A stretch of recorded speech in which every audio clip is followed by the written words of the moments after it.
The first hour of Sports 56 Middays is brought to you by Action247.com. Now, here are your hosts, Greg Gaston and Eli Savoy. I got a piece of land out in the countryside. Lay back and smell the sun. Warm up the Georgia pie. It's so good to be taking it easy. Why would I ever leave? 'Cause I know I got some good friends. Good morning, everybody. Welcome into Sports 56 Middays. Hope you had a terrific weekend. A lot of fun yesterday with the NFL playoff games, the championship games, and now Super Bowl 55 is set. Greg Gaston, Eli Savoy, Gabe Kuhn. We are in the Family Leisure Studios where family and fun come together. Family Leisure, 2120 Whitten Road, just north of I-40. Their early bird pool sale continues when you stop by Family Leisure to check out all their great stuff. Make sure you ask for an official Sports 56 mask while supplies last. And wear the mask. The first hour of the program also brought to you by Action247.com. It's officially the Monday, January 25th, 2020 edition of Sports 56 Middays. As I mentioned, Super Bowl 55 is now set, and for the first time in history, a team will be able to play a game in their home stadium, although quite different circumstances than usual with the limited amount of fans with COVID-19, but the Buccaneers will be taking on the defending champion Chiefs. We will discuss that on the program today. Also, plenty of basketball from the college world. The Tigers went to Greenville, North Carolina yesterday and walloped East Carolina for their second straight win, so things are starting to come into place as far as that Lion offense is concerned. We will discuss that. The Tigers also had a player transfer from their roster. We'll look at the SEC results from the weekend. And a legend, a Memphis legend, a coaching legend, has passed away at the age of 102. Jerry Johnson, the legendary Lemoyne Owen basketball coach and athletics director, has passed away. We're going to talk with the current head coach, and he's been a long-time head coach at Lemoyne Owen. William Anderson is going to join us at 11:30 to talk about the legacy of Jerry Johnson. Also, a shocker in MMA at UFC 257 with Conor McGregor going down. We will discuss that. And the Grizzlies with yet another postponement. That is 5 in a row and 6 of their last 8 games. The game against Sacramento for tonight already off the books. And the game scheduled for Wednesday against Chicago at FedEx Forum. That one also has been postponed. So the next Grizzlies game is scheduled for Saturday at San Antonio, a team that had rattled off 5 straight wins and had moved over 500. So we will discuss that on the program today. 5 favorite songs. This is our final week for 5 favorite songs. That'll be coming up at 12:05. And today the topic or the word somebody or some. Don't give me anybody or everybody. We've done that before. Somebody or some in the title. You can text in on the First Bank text line at 67129. And if you're watching us live, you can message us with your list of songs at Sports56 WHBQ on Twitter, Facebook, YouTube, Periscope, and Instagram. Hello, Eli. Hello, Greg. How are you? I'm good. Good. Got a good weekend. Got some warm weather out there today. Yeah, we're approaching 70. I think we could call this unseasonably warm. Yes. I think that is the correct term here. It's unseasonably warm outside today. Yeah, the rain and maybe another thunder boomer, that's not good, but the temperature is fantastic. Walked out of my house and I decided I didn't need a jacket. I don't need no stinking jacket. So I'm here in a short sleeve shirt, and I'm happy to be here. Yeah, when I saw how windy it was, and it was gray and gloomy and it had rained, and I was like, oh, it's probably going to be cold. Going to be cold when I walk out there. And I walked out, I was like, whoa, okay. I'm completely wrong on this one. It is Saturday was gorgeous. The fact that Saturday was a day in January is amazing. I sat out on my deck. I was smoking some ribs on my big green egg. I sat outside on my deck. What is that? Was that January 23rd? I sat outside for like 5 straight hours and was never cold. Wow. I was hitting golf shots. I'm smoking ribs. I'm like, this is January, and I'm just sitting outside like it's a beautiful spring day. It was gorgeous on Saturday. Now, look, we're smart enough to know winter's not over. There'll be some more cold days coming up in the next couple of months, but it's Memphis. We just don't have the winter that northern cities have, and we're lucky that we don't. We had a little bit of snow, a little flurry action a couple of times, and there's been some cold days, but for the most part, I'm still playing some golf out there, still having some fun. It's pretty nice, the winters here in Memphis, as opposed to where I grew up and certainly where you grew up. Okay, The Super Bowl is set. We made our predictions on Friday. I think we all had Green Bay to win at home, which was a little strange when you think about what Tampa did during the regular season to Green Bay, but we all picked Green Bay. Now, when I decided to make my bets on Saturday, I decided I wasn't picking Green Bay. Now, I didn't pick Tampa. I did a lot of parlays and things of that nature. I actually had a very good day on Sunday. But the first game, I decided at the last second, you know what? I just am a believer in fate. And even though it's a great story for Aaron Rodgers, I got a weird feeling that Tom Brady and that Buccaneers team is going to go to the Super Bowl. And they did. And they won 3 straight road games. And Tom Brady, who had some great moments in that game and had some really bad moments in that game, and a ferocious defense that did a great job in limiting Devontae Adams, certainly getting to Aaron Rodgers at times, and then the injury to Aaron Jones didn't help. And Green Bay loses the game as a favorite, playing at home at Lambeau Field in front of some fans, certainly not all fans, not a full house, but certainly a lot of their fans. And then in the nightcap, I hit that game exactly right. I mean, the exact score. I felt it was a 2-touchdown game. It was a 2-touchdown game. Buffalo had a great, great season, but they were no match for the Chiefs. And even though the Chiefs had some rough times during the latter part of the season, even though they won those games, they looked like the Chiefs of old from last year, the Super Bowl champions. And Patrick Mahomes, who's the best quarterback in football today, showed that. Argue Aaron Rodgers, but Patrick Mahomes over the last couple of years has certainly been the best football player and the best quarterback definitely in the NFL. So we have a Super Bowl featuring the defending champions, the Chiefs, and the Tampa Bay Buccaneers and Tom Brady, who will turn 44 in August. Unbelievable. Yeah, it's pretty incredible to think that he's doing this at that age, going to his 10th Super Bowl. Like, it's just it's an incredible career that he just continues to add to it. And it just, he was great in the first half, second half not so much, but they had just enough lead to hold on, and Matt LaFleur's got to look back and just wonder, and Aaron Rodgers has to think, what if we had gone for it on 4th down? Tom Brady will go to his 10th Super Bowl, which is just mind-boggling. Tom Brady will then, when he plays in Super Bowl 55, have played in 18% of all Super Bowls. So 55 Super Bowls, he will have played in 18% of those Super Bowls. The Tampa Bay Buccaneers have been installed as a 3.5-point underdog at home, playing at Raymond James Stadium. And the over-under 57.5 for the Super Bowl game, which will take place 2 weeks from yesterday. But yes, the Packers and Aaron Rodgers, who certainly was disgruntled, upset, maybe perplexed a bit after it was all over. The Packers, who did nothing to help Aaron Rodgers in the offseason, and we know what happened with Jordan Love and drafting a quarterback and not getting a lot of help for that offense. They were still able to persevere, play tremendous football, and be in this position. And yet they couldn't get to the promised land. They couldn't get to the Super Bowl. And now you wonder about Aaron Rodgers and his future, because he says he's not sure what his future will tell. But what we do know is what you said.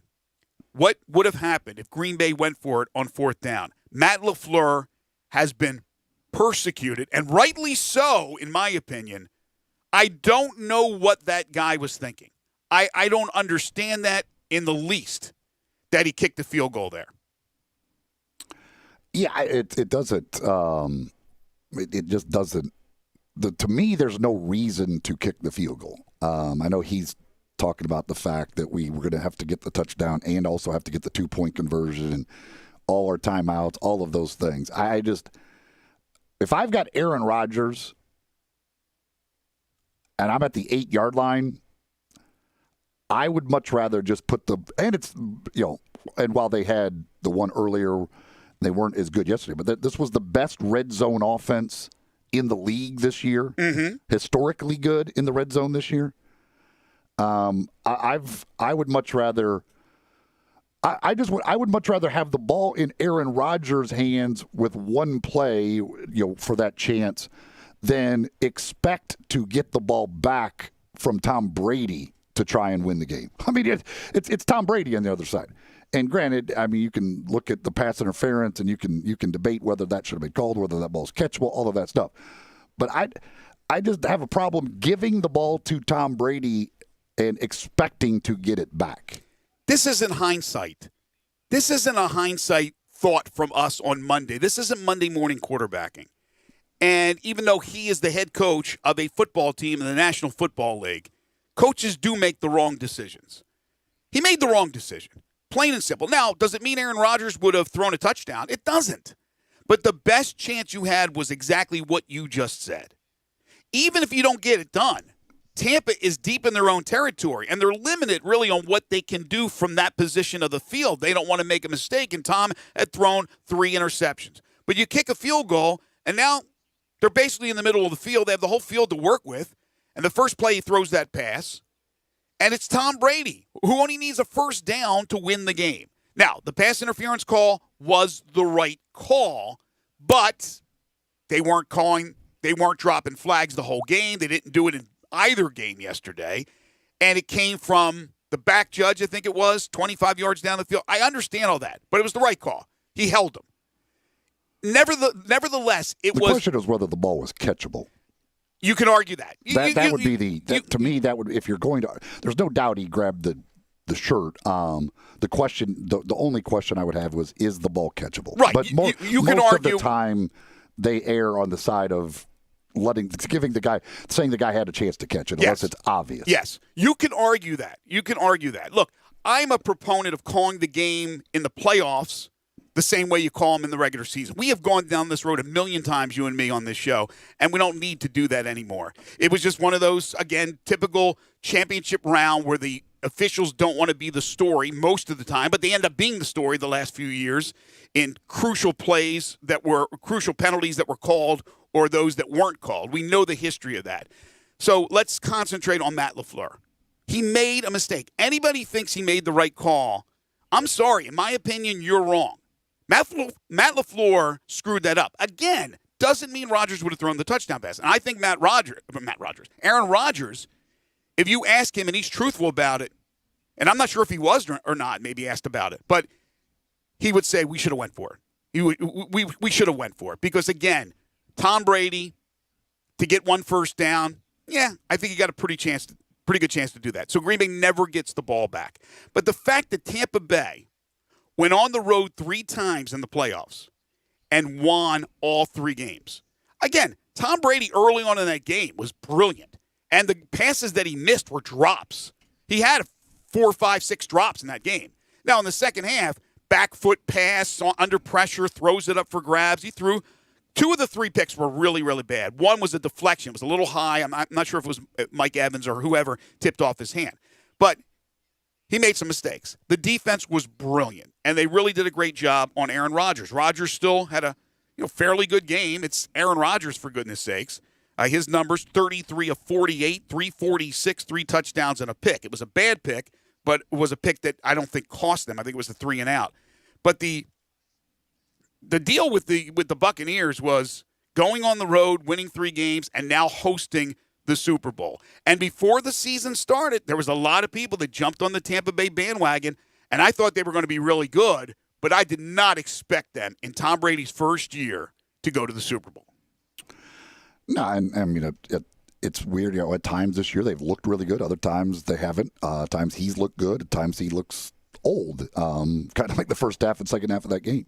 But I mean, Green Bay, there's certainly, obviously, the kicking, the field goal that they will think about. I did find it interesting when Rodgers talked about it after the game, and he said that Matt LaFleur had let him call that play on 3rd down, let him basically run what he wanted to run there.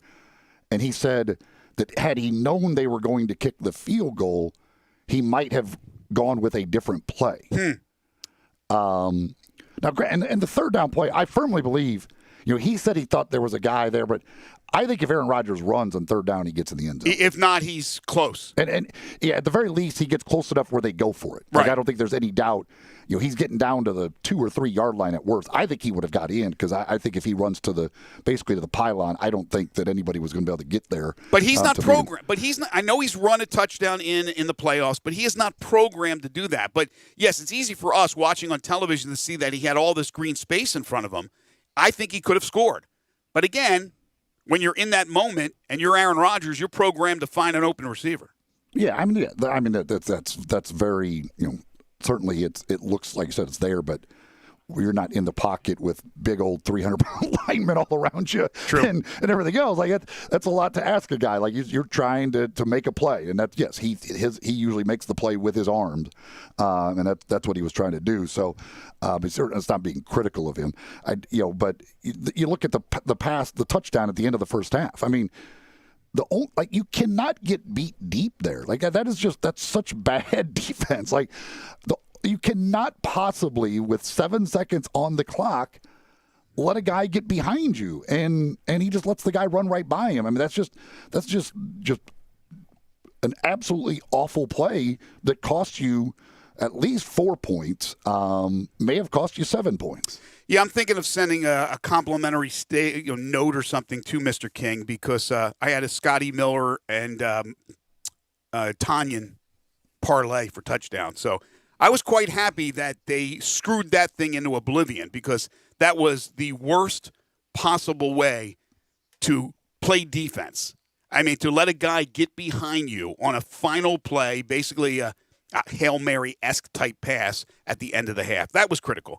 But they had a whole half to come back, and then Green Bay certainly came back and made it interesting. But in the end, they come up short. Tampa Bay gets a win. And now for 2 weeks, we're going to hear about the greatest ever versus the greatest on the horizon, or the old guard versus the new guard. Tom Brady won his first Super Bowl when Patrick Mahomes was in kindergarten. Did you hear me? His first Super Bowl won when Patrick Mahomes was in kindergarten. When I started to read, though, Patrick Mahomes is incredible. I love watching this guy play. But people who are there are some people actually criticizing Tom Brady, and I don't want to get violent, but I want to like punch my iPad and go, what are you talking about? This guy's going to be 44 years old this year. He still has zip on the ball. I mean, you heard what Brett Favre, if you watched the pregame, what Brett Favre had to say about Brady. Listen to what Bruce Arians said after the game. It was one man. He turned the whole fortunes of that organization around. He made them believe they can win. He brought that winning attitude, along with Gronkowski, which certainly didn't hurt. And yes, they have a lot of talent. But Godwin was part of the team last year. Evans was part of the team last year. Obviously they got new guys. Antonio Brown didn't play in this game. But this was a lot of what Tom Brady brought to the table as far as experience, been there, done that. It's just an amazing accomplishment. Now, if he can beat Pat Mahomes in Kansas City in the Super Bowl, we have one of the great all-time moments in sports. Tiger coming back to win in 2019 the Masters. We've seen some of these great moments. I don't see right now how they're going to beat them, but we're going to talk about it for 2 weeks. Yeah, there's no doubt. I mean, obviously it's the greatest of all time versus the current best in the game. Yeah. I mean, Patrick Mahomes is just unbelievable. And Brady, it is. It's just like you shouldn't be doing this at his age. And nobody should go to 10 Super Bowls. Like, I mean, that's just, come on, man. 10 Super Bowls? That should be impossible. Especially a starting quarterback. We're not talking about a great special teams guy like Matthew Slater, or who's been to a ton of Super Bowls. We're talking about a quarterback here. Yeah, it's just it's a staggering number to think that you could go to that many Super Bowls. But yeah, I mean it becomes a great matchup at the quarterback position. The fact that they're at home, We finally get a team at home for the Super Bowl on a year where they can't have any fans really at the Super Bowl. So just like there's just another one of the oddities of this weird thing that we're in right now. But if he wins this one, which I don't believe that they will, but if he could go win this one, that's just absolutely beyond belief. We already saw the matchup once this year, and it was a good game. Well, it turned out to be good. They came back at the end. They could not guard Tyreek Hill when he had the 200 yards receiving in the first quarter of that game, and then didn't get much after that. But that was one of the many games where the Chiefs get that big lead and then kind of just seem to take their foot off the gas and let a team back in it. But they will definitely have to make some adjustments in how they guard Tyreek Hill from the first time, or actually make an adjustment by actually guarding Tyreek Hill, because the first time they chose not to do that. Well, the Bills didn't guard him either. We will discuss that game when we return. By the way, my wife said, that's not fair that Tampa Bay gets to play at home. And then I explained to her, they decide these sites years in advance, and it is the way it is, and it's never happened. But again, this year, unfortunately for Tampa Bay, they're not going to have whatever it seats, 60, 70,000 of their own fans in there. That's not going to be the case. But nevertheless, it will be a pretty easy situation when you roll out of your own bed. I imagine they go to the hotel on Saturday or Friday. It's not going to be the normal Super Bowl with a week worth of practices at the site. It's going to be a Friday arrival for both teams. And again, Tampa's already there, so it's quite interesting. All right, when we come back, like I said, we'll take a look at Kansas City and their beatdown against Buffalo. A couple of other NFL notes, and then we'll dive into the Tigers, who yesterday just took apart East Carolina. They got a big week coming up. Also, some results from the SEC. Very interesting Saturday in the SEC as far as men's college basketball is concerned. Lawn Solutions is a locally owned weed control fertilization company that serves the greater Memphis area. Brandon Holly is the owner of the company, and he has a team of professionals that are waiting to take care of your lawn. Call Brandon today and tell him I sent you. 901-867-5626. That's 901-867-5626, or online at lawnsolutionsinc.net. They kill the weeds and get you that green, plush, beautiful lawn. They control the germination of weeds all year long. So they're working on that lawn even during the winter months when they're applying the pre-emergence, and then they're applying these post-emergence during the summer months. And again, it keeps the weeds from popping up. Now, if you haven't taken care of that, and in the spring you see all those weeds, they can also come out and just kill them. That's what they do. They're experts in that. They can take care of any disease your lawn has or any insect infestation as well. It's Lawn Solutions, lawnsolutionsinc.net on the web. Call them up today. Ask for Brandon. Tell them I sent you. 901-867-5626. This is Middays on Real Sports Talk, Sports 56, 96.1 and 98.5 FM. We are Sports 56 WHBQ. Listen to us daily on AM 560, 98.5 FM, and 96.1 FM.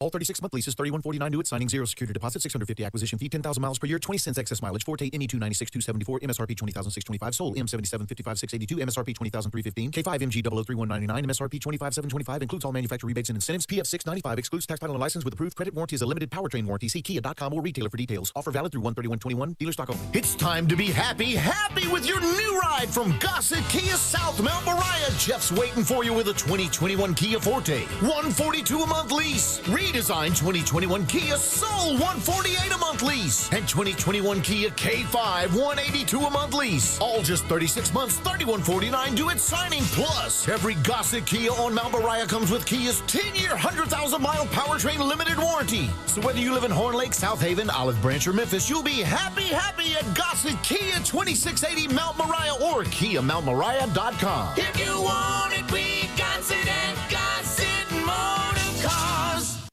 Brian Elder's Roofing Solutions. 2021 is finally here. Might I suggest we start the wonderful new year with a makeover for your beautiful house. I'm Brian Elder. I'm a roofer. I fix roofs. Don't let them tell you that it has to be replaced when all it may need is some love. 867-0303. Let me love on your roof. I've made quite the reputation over the last decade as the guy to call after the insurance company denies the claim. Overturning a claim that has gone bad is an art form where you argue county code, manufacturer specs, and details of your policy that they have to abide by. So let me see see it first. If I say it's a claim, it's a claim. 867-0303. Money is free at Brian Elder Roofing with 0% financing for half a decade. I'll measure your roof from outer space and get you a quote right over the phone. 867-0303 or BrianElderRoofing.com. Call 867-0303. Brian Elder's Roofing Solutions.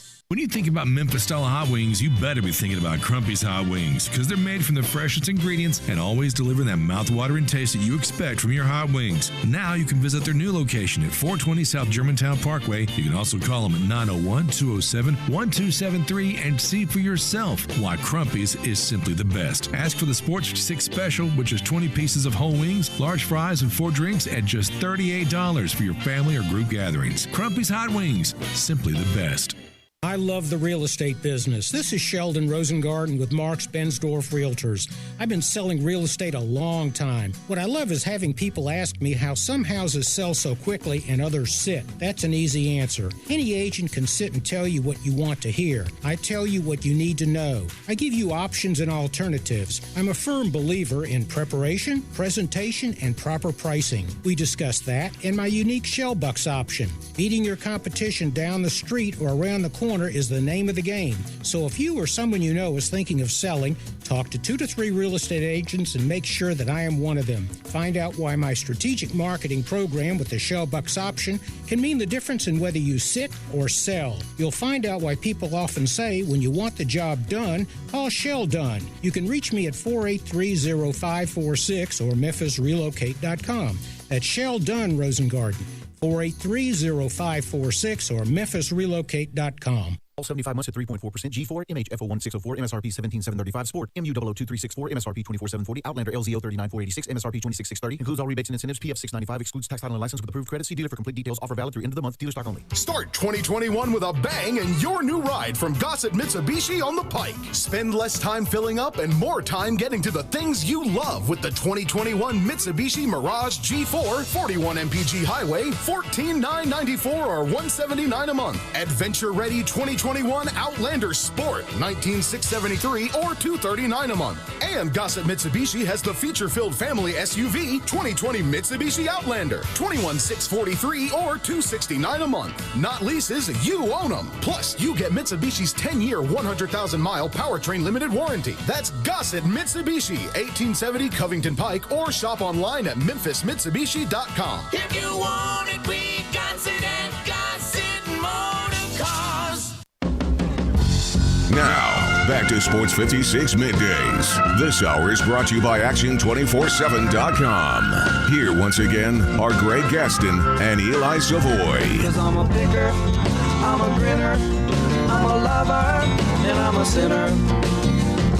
Welcome back, everybody. 30 minutes into our Monday edition of Middays. We're just scratching the surface. A lot of different topics to dive into. We've started with Super Bowl 55. It's all set with the Tampa Bay Buccaneers getting to host the Kansas City Chiefs. We broke down that Bucs-Packers game, talked about the Matt LaFleur decision, which was certainly not a popular one. And now let's talk a little bit about the Chiefs and their performance in their 38-24 win over Buffalo. By the way, Greg, somebody, I guess you could call this maybe concern for you. Yes. Somebody says punching iPads, punching smoke detectors. Greg really has an issue with violence against electronics. Well, I have punched a few things in my life, yes, that is true. I don't know if I have an issue, though. 38-24 Kansas City, we both said that the games would be over. They would be overs as far as the over-under is concerned, so we hit on both of those. The Kansas City game, it was just, you never felt Buffalo had a chance in that game. At least I never felt Buffalo had a chance. I was all over Kansas City. I picked them 38-24 on the show on Friday, and that was the final score. Josh Allen, yeah, he had the one pick, which was a pretty big pick at the time. But he went 24-48, 287, 2 touchdowns, 7 rushes, 88 yards. They covered Stephon Diggs like a blanket, and they didn't get anything from the running game. So I don't know how you expect to win the game. Buffalo's a really good team and had a great season. And as Sean McDermott said afterwards, their head coach, they'll be back, and I think they will be back battling to try to get to a Super Bowl again. But this is Patrick Mahomes' time right now. When you have Travis Kelce, when you have Tyreek Hill, and those two combined for 22 catches for 300 yards and 2 touchdowns. Not to mention the other weapons that they have. It's just there's too much on offense for Kansas City. Well, Kelsey, I thought, was going to have like 25 catches himself. And he could have, I think. Like if they wanted to, I think they could have thrown to him on pretty much every play. Right. Because he was open on every play. But what Kansas City did to Stephon Diggs, that was impressive. I would have thought Diggs would have a big game like he normally does, and the fact they were going to have to throw the ball a lot. He ends up with 6 catches for 77 yards, and a lot of that came late. I mean, they basically held him to nothing for the majority of that game. That was really impressive by that Chiefs defense. What they did to him, and I mean, even with the 9-0 start, we saw Kansas City do this a lot last year in the playoffs. They tend to let somebody have a quick lead, and then they just turn it on, and then once they kind of got it rolling there offensively in that second quarter, they're just Mahomes is so good. And the question going in was, with the toe, would that cause any problems? He showed no effects whatsoever of anything from the concussion to the toe. He looked like Patrick Mahomes, and when he looks like Patrick Mahomes, they're tough to beat. He is just that good. Aaron Rodgers will win the MVP this year, but again, over the last few years, there's been nobody better than Patrick Mahomes. 29 of 38, 325 yards and 3 touchdowns. So he was, again, his old self. There was no issues, like you said, with the toe or with the concussion and missing some practices. He was vintage Patrick Mahomes. And that's why I think when I saw that line for the Super Bowl, and again, they're going to adjust on the fly, I was a little surprised. Again, there's probably a lot of people that believe in fate, and I am a big fate believer, but I don't know if I believe in fate that Tom Brady's going to get it done. Maybe I shouldn't doubt him in this game against Kansas City. Now, the first time these teams met, like we talked about, it was Kansas City, and then Tampa made it interesting in the end. It was the highest-rated NFL game this year. So the NFL, which they fall into – some people fall into crap. They fall into gold. It's gold, Jerry. Gold, I tell you. When you have Kansas City and Patrick Mahomes matched up with Tom Brady and the Tampa Bay Buccaneers. And, of course, as expected, the memes came out with Bill Belichick's face on top of the Bernie Sanders deal, as expected, because here is Tom Brady in his first year apart from Bill Belichick taking his new team to the Super Bowl. And Belichick's Patriots don't make the playoffs. It's not as simple as that. It's not as black and white as that. They lost a lot of players before the season even started who decided to opt out. The Patriots did. But when you lose the legend, and anybody who wants to argue that this guy's not the GOAT, forget about it. I mean, just save your breath. Save your breath. Now, as far as like talented, there's a difference between greatest and I guess most talented. I don't think Tom Brady's the most talented player we've ever seen in the NFL. To me, it's still Jerry Rice. But the greatest player, when you look at what he's accomplished, it's not even close. And as far as quarterbacks are concerned, I don't know if you saw the pregame on Fox. Terry Bradshaw made the point that said, Tom Brady is the greatest quarterback in the last 25 years. What? 25 years? He's the last quarterback in the last million years. There's no argument. Who are you going to argue? So, anyway, he proved it again. Yes, he had a couple of bad passes. But what do you expect? The guy's supposed to be taking a nap at 5 o'clock. Supposed to be hitting the blue light special, the early bird special. This guy's an amazing athlete. All right, so the quarterbacks, Eli, as we mentioned, Aaron Rodgers says, I really don't know what's next for me.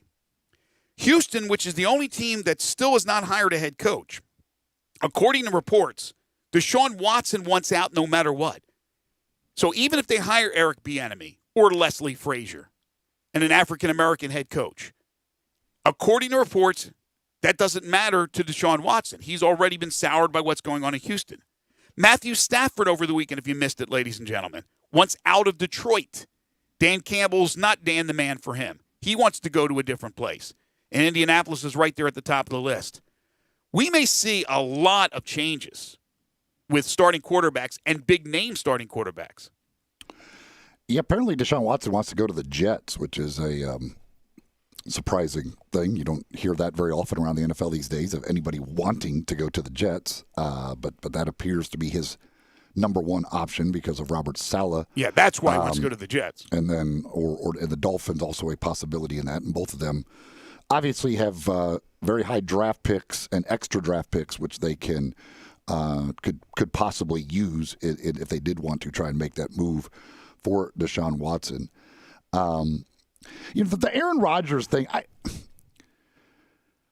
I think something now. Maybe Aaron Rodgers decides he wants to do something, go somewhere else, whatever. But I think we get a little too caught up when the guy just lost a game, just lost an emotional game. It's the season just ended. I mean, this season, it's taken a massive toll on everybody. I think just because of all the stuff they've had to go through every day with the testing and everything else. And as he said, he started the thing by saying, he just felt gutted. Like it just, he finally gets a home, conference championship game at home for the first time in his career, and they lose it, and you got the fourth down, all that stuff, I just think you got to tap the brakes a little bit on some of the stuff guys say in those moments. Well, I think you're absolutely right, especially about Aaron Rodgers, because Rodgers wasn't the guy after the game when he was interviewed saying, well, they drafted Jordan Love and they didn't give me enough weapons. It wasn't him. It was the media that started to throw that out there, that Aaron Rodgers is disgruntled. He wants out. They already got him going to San Francisco and other places because he didn't get the weapons. He didn't get the front office support that he should have gotten. They went out and drafted a quarterback, his heir apparent, his predecessor possibly, who was their third-string quarterback this year, and that didn't sit well with him. They were a game, a half, a quarter away from going to the Super Bowl. This wouldn't even have been brought up by the media. And again, it wasn't brought up by Aaron Rodgers. So I think you're right. Pump the brakes a bit. I'm not saying all is honky-dory in Lambeau land, but this team was that close to a Super Bowl, going to a Super Bowl. Yeah, to me, the quote I thought that probably said the most, he said, there's a lot of unknowns. I'm going to have to take some time away for sure and clear my head and kind of see what's going on with everything. Yeah. To me, that's, let Aaron Rodgers get away, clear his head, and see where he is, rather than the idea of what he says right after the game and like trying to read into he wants out of Green Bay because come on, man, like that's a tough one. That's a tough pill to swallow, and I just think you're reading way too much into this stuff right now. Melvin on Twitter, I don't know if he's just trying to bust my chops or he really believes it. And there was a while when I thought Joe Montana was the greatest quarterback, and he says Montana is the GOAT. It's not even a conversation anymore, Melvin. It's not. I don't know how you can make this conversation. Tom Brady is going to another Super Bowl, his 10th. 18% of the Super Bowls. What is the deal with Aaron Rodgers in championship games? This is funny, too. He has now won as many NFC championship games as Drew Brees and Aaron Rodgers. Think about that one for a second. Think about that. Tom Brady has won as many NFC championships as Aaron Rodgers or Drew Brees. He played his entire career in the AFC until this year. Come on. Don't even start. Again, if you want to mess around with me, that's fine. If you really believe that, I think you need to get your head checked. You need to be examined. So what was the one? Tom Brady finally won the NFC after 21 years. That's some perseverance right there. That's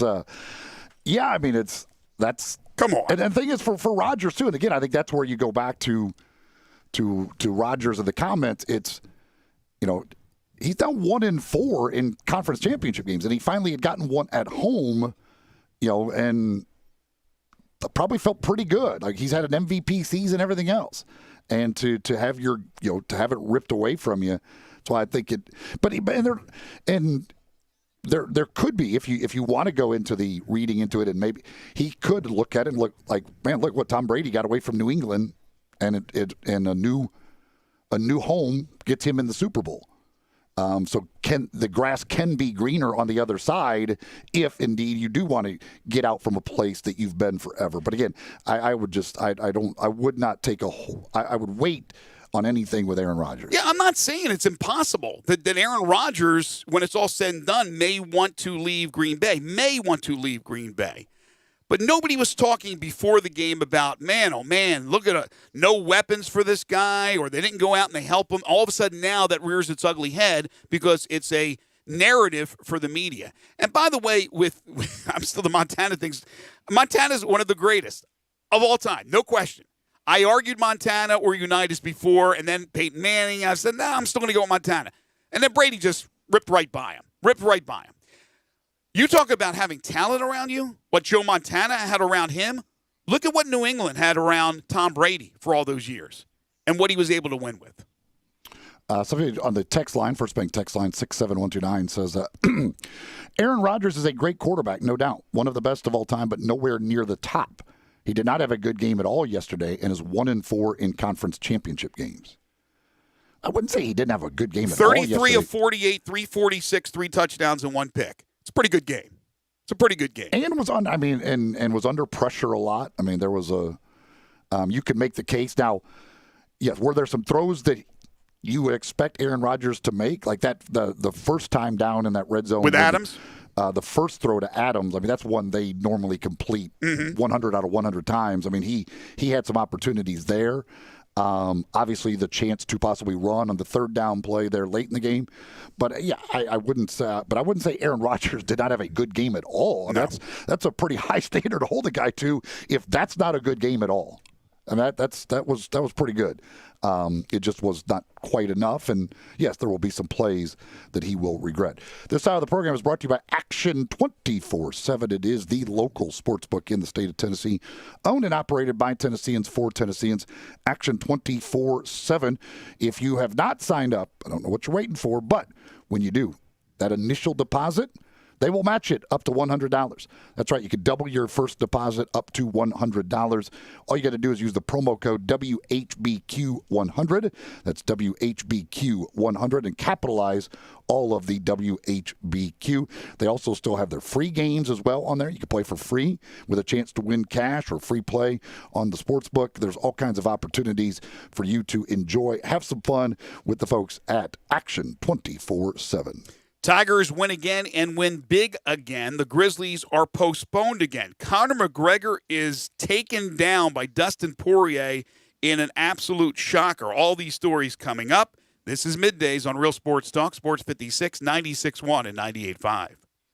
Listen online anywhere, anytime at sports56whbq.com. Is your wife asking you to stop eating junk food? Well, we have you covered at Humdinger's. It's quick and it's healthy, and most important, it tastes amazing. With many choices from salmon salad to rainbow trout and grilled asparagus. Come visit us for lunch at Humdinger's, 6300 Poplar Avenue. So good, Coach Penny eats with us weekly. Don't forget, Humdinger's offers full-service catering for weddings, social events, or your corporate lunches. You can call 901-260-8292 to find out more.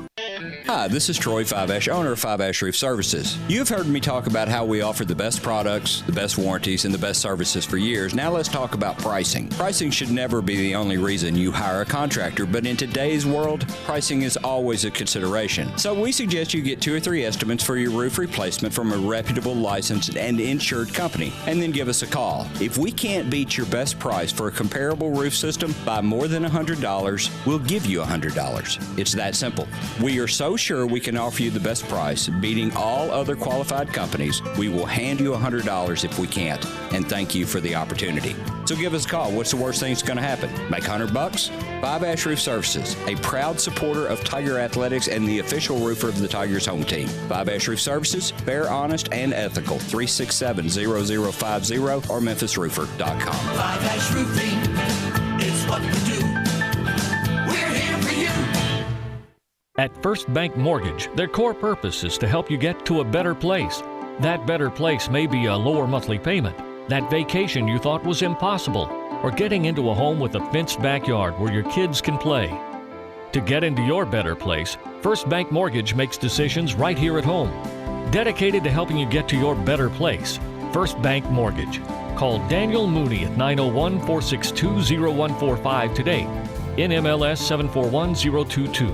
Equal housing lender. All 75 months at 3.4%. G4, MHFO1604, MSRP 17735. Sport, MU002364, MSRP 24740. Outlander, LZO 39486, MSRP 26630. Includes all rebates and incentives. PF 695. Excludes tax title and license with approved credit. See dealer for complete details. Offer valid through end of the month. Dealer stock only. Start 2021 with a bang and your new ride from Gossett Mitsubishi on the Pike. Spend less time filling up and more time getting to the things you love with the 2021 Mitsubishi Mirage G4, 41 mpg highway, $14,994 or $179 a month. Adventure-ready 2021 Outlander Sport, $19,673 or $239 a month. And Gossett Mitsubishi has the feature-filled family SUV 2020 Mitsubishi Outlander, $21,643 or $269 a month. Not leases, you own them. Plus, you get Mitsubishi's 10-year, 100,000-mile powertrain limited warranty. That's Gossett Mitsubishi, 1870 Covington Pike, or shop online at memphismitsubishi.com. If you want it, we got it at Gossett Motor Cars.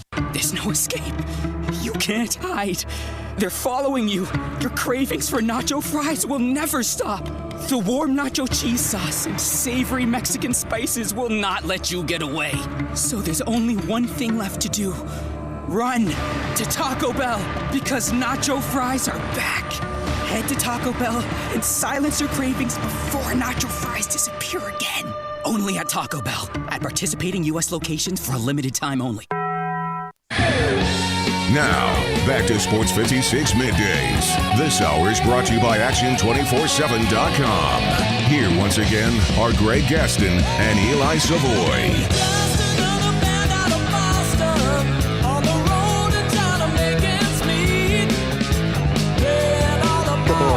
Text here on the First Bank text line 67129. Somebody says Aaron Rodgers had a great game yesterday between the 20s. Again, I would say he would probably regrets a couple of things, a couple of the passes in the red zone. Somebody else says Aaron Rodgers to the Cowboys, Dak to Houston, and Watson goes anywhere he wants to go.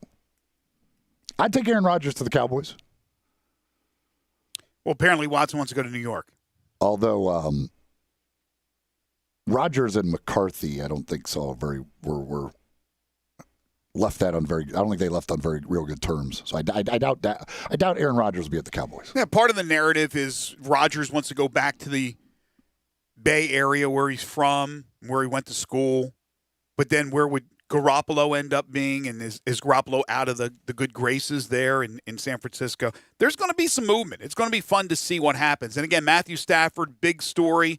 I don't think a shocking story that he wants out of Detroit, even with bad boy Dan Campbell.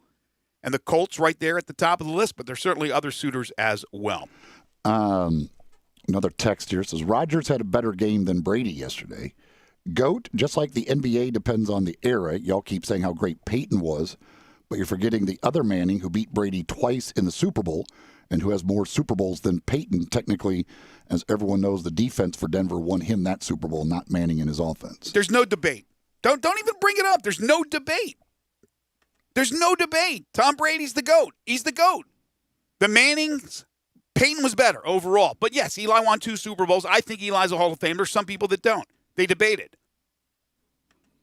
Then again, I think Phillip Rivers should be in the Hall of Fame, and he didn't even go to a Super Bowl. But there's no – stop it. Just stop the debate here. There's no debate. It's over.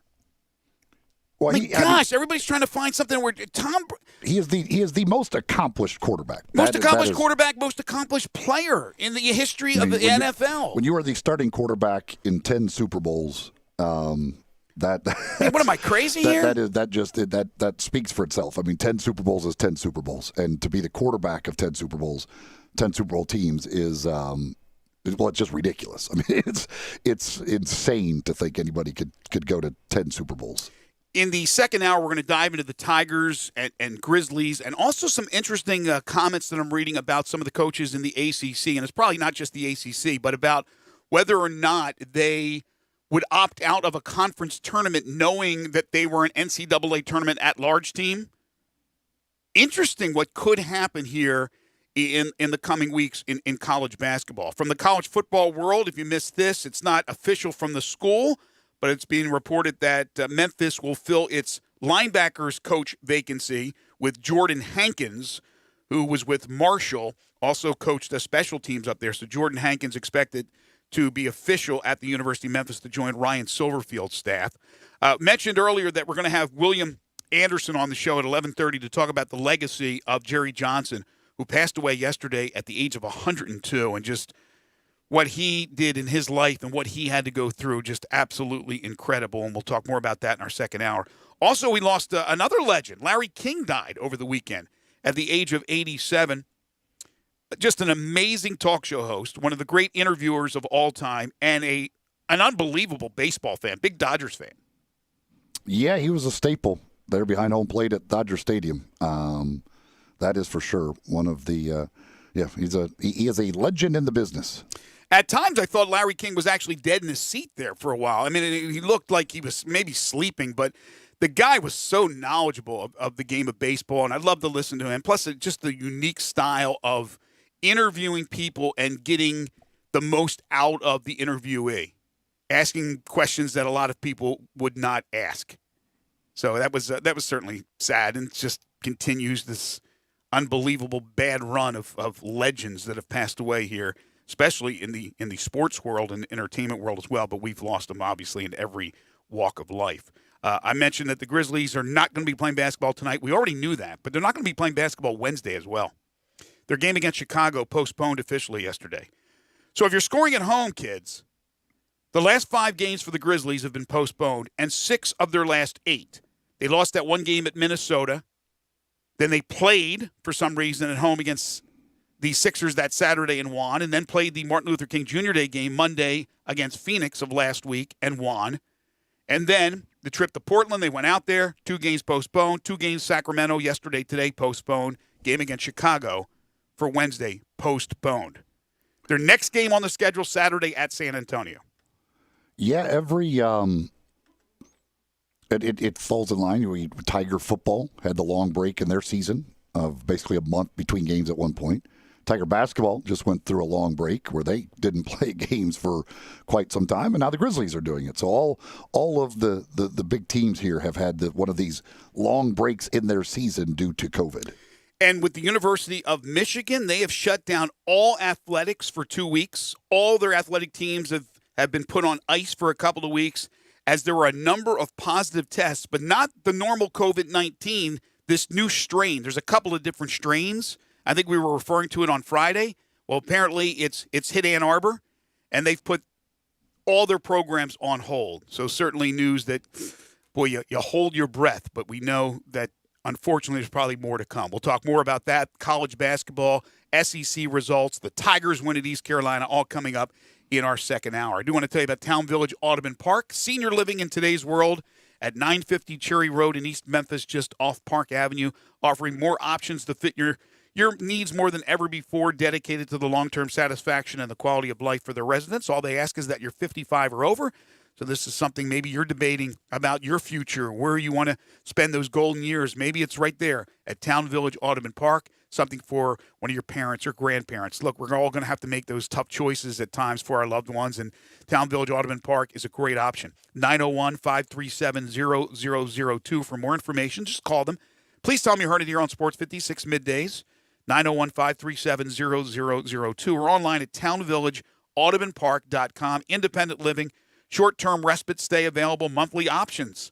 Great event schedule with activities galore, amazing food. It's been a while since we were over there for a remote because of COVID, but when we would visit there and have those remotes, those residents, they absolutely loved us being there, but they loved talking about the place they were living. They were very, very happy, and I'm sure one of your loved ones will be happy as well. Everything you need to continue to enjoy life to its fullest at Town Village Audubon Park, 950 Cherry Road, 901-537-0002, or online at townvillageaudubonpark.com. Plenty of hoops in Hour 2. This is Middays on Real Sports Talk, Sports 56, 96.1 and 98.5.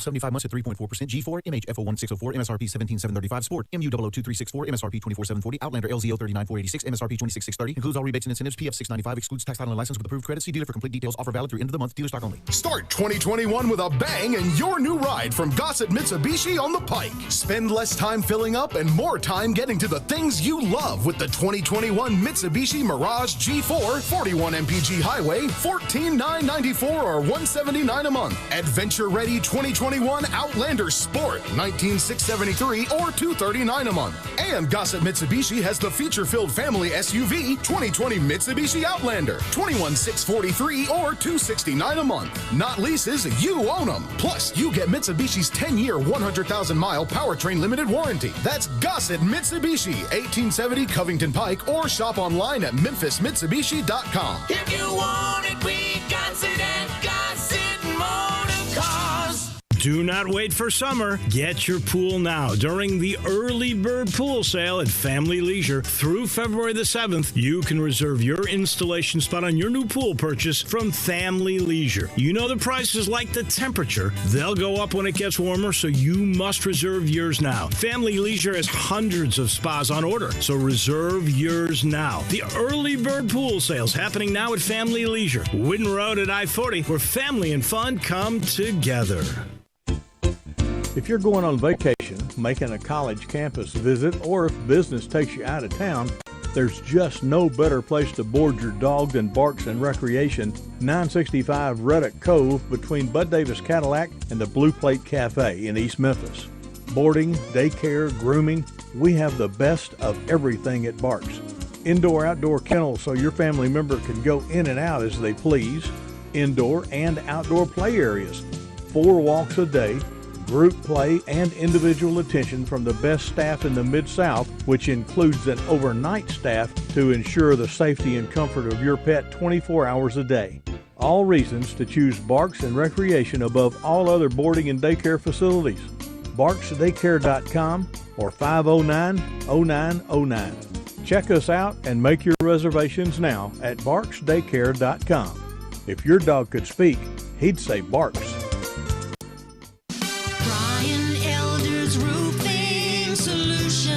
2021 is finally here. Might I suggest we start the wonderful new year with a makeover for your beautiful house. I'm Brian Elder. I'm a roofer.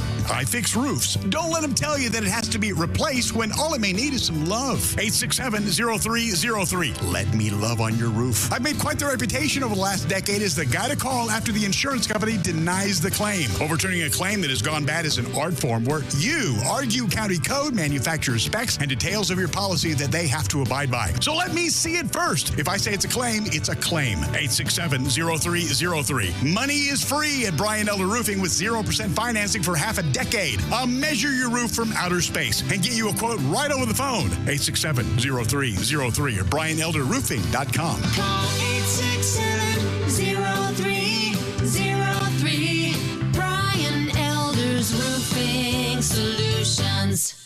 You heard you could save big when you bundle home and auto with Progressive, so you went online to check it out. But then you saw a link for a survey about which type of bread you are. And now you're on question 17, barely scratching the surface of your bread identity. You always thought of yourself as a brioche, but are you actually more of a pumpernickel? Ah, yes. They said it was easy to save money bundling with Progressive, but they forgot about the rest of the internet. Progressive Casualty Insurance Company, affiliates, and other insurers. Bundle discount not available in all states or situations. Mid-South, there's never been a better time to buy than right now at Gossett Kia on Covington Pike. So start your new year in a new ride like 2021 Kia Forte, $142 a month lease. The all-new 2021 Kia Soul, completely redesigned exterior and interior, yours for $148 a month lease. Plus the sporty midsize sedan 2021 Kia K5, $182 a month lease. All 36 months, $3149 to its signing. Plus Kia's 10-year, 100,000-mile powertrain limited warranty. So hurry to Gossett Kia Covington Pike. Online, KiaCovingtonPike.com. Ask for Bobby J. He'll put you in a Kia today. If you want it, we got it at Gossett Motor Cars. All 36 36-month leases, $31.49 due at signing, 0 security deposit, $650 acquisition fee, 10,000 miles per year, 20 cents excess mileage, Forte ME296-274, MSRP $20,625, sold M77-55-682, MSRP $20,315, K5 MG 003-199, MSRP $25,725, includes all manufacturer rebates and incentives, PF $695, excludes tax title and license with approved credit, warranty is a limited powertrain warranty, see Kia.com or retailer for details. Offer valid through 1/31/21, dealer stock only. We are Sports 56 WHBQ Memphis, W253DF Memphis, and WIVG Tunica Memphis. Flynn Broadcasting Stations. Now, back to Sports 56 Middays. This hour of Sports 56 Middays is brought to you by James Gaddis Jewelers at 4900 Poplar. Here once again are Greg Gaston and Eli Savoy.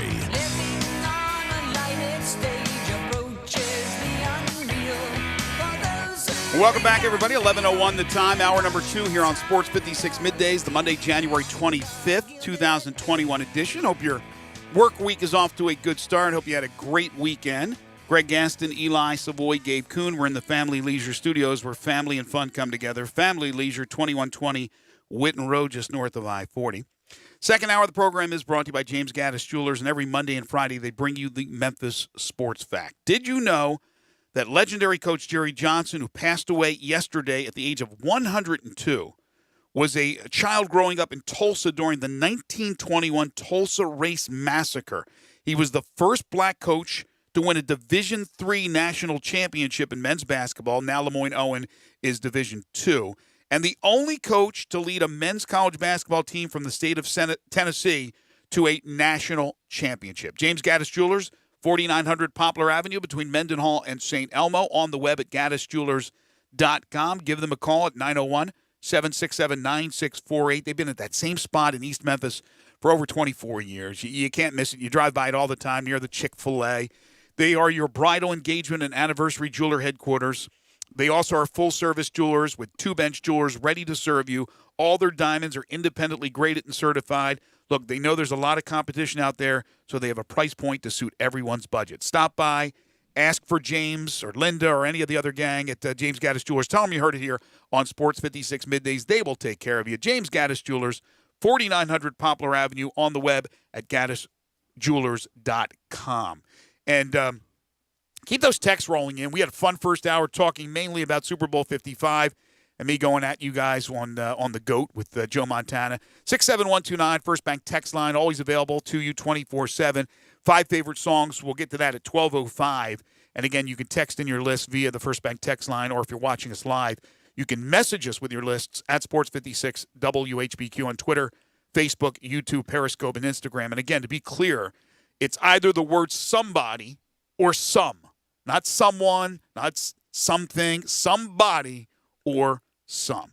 Okay. What? Wait, whoa. What? Yes, I said some is in someone or something. No, just the word some or somebody. That's it. That's all I said on Friday. That's all we're doing. That doesn't make sense to anything we've ever done. If it's part of another word, it counts. Some or somebody. That's it. End of the story. But he allowed the Y and YMCA. Yeah, on the Y day. I am not changing my list. I have something and somewhere in there. I am not changing it. I'm glad this is the last week. No, we've had a lot of fun. By the way, we will announce later this week something that we're going to be doing on a weekly basis that I think you're going to have a lot of fun. And those who have participated in the 5 favorite songs, I'm sure will want to participate in something else that we're brewing. All right, let's get into college basketball. And the Tigers went to Greenville, North Carolina, and destroyed East Carolina. It was like the good old times when you knew it was an automatic W when the Tigers played East Carolina. East Carolina, now granted, they hadn't played in a while. They've been hit bad by COVID. They only had 8 scholarship players. And Steve Rockerford, my old friend, former Tiger assistant coach, ended up coaching the team because their head coach was out with COVID. The Tigers, coming off the 20-point win against Wichita State, in which they really put it together, continued that. And they rolled over East Carolina. They destroyed them in the first half and kind of went through the motions a little bit in the second half, but won 80-53. Moussa Cisse. Again, I don't know, but somebody has woken up that young man because the last 2 games he's been tremendous. He went 15-9. Also, he had 11 points off the bench from Boogie Ellis. That was good to see. DeAndre Williams with 10 points, 7 rebounds, 4 assists. And Malcolm Dandridge only played 16 minutes. had 8 points, 4 rebounds, 2 assists, and 2 blocks. Penny played 10 players. I think that's all his players. He may have a walk-on, but he doesn't have Lance Thomas anymore. If you haven't heard, Lance Thomas entered the transfer portal. So he's the second player this year to enter the transfer portal. Ahmad Rand, the junior college transfer, and then Lance Thomas. So I think it's a good thing that whether it's attrition or what have you, that those guys who aren't going to play that much are gone, and Penny doesn't feel like he has to play those guys. So obviously he indicated to them that they weren't going to play, and the way it is with young athletes today is if they're not going to play, they move on. They want guarantees. They don't want competition, and that's an unfortunate thing. But I think it's better in the long run for the Tigers. And let's give credit to Penny and that staff and those players because the Lion offense, say what you want about it, has looked pretty darn good the last 2 games. Yeah, it's certainly there is mass improvement just from making shots and obviously what they're able to be, what they've gotten out of Musa Cisse in these last 2 games offensively, kind of figuring out, I guess, maybe the way to deploy Musa Cisse and get more out of him offensively. So yeah, it's they're actually to score 80 points now.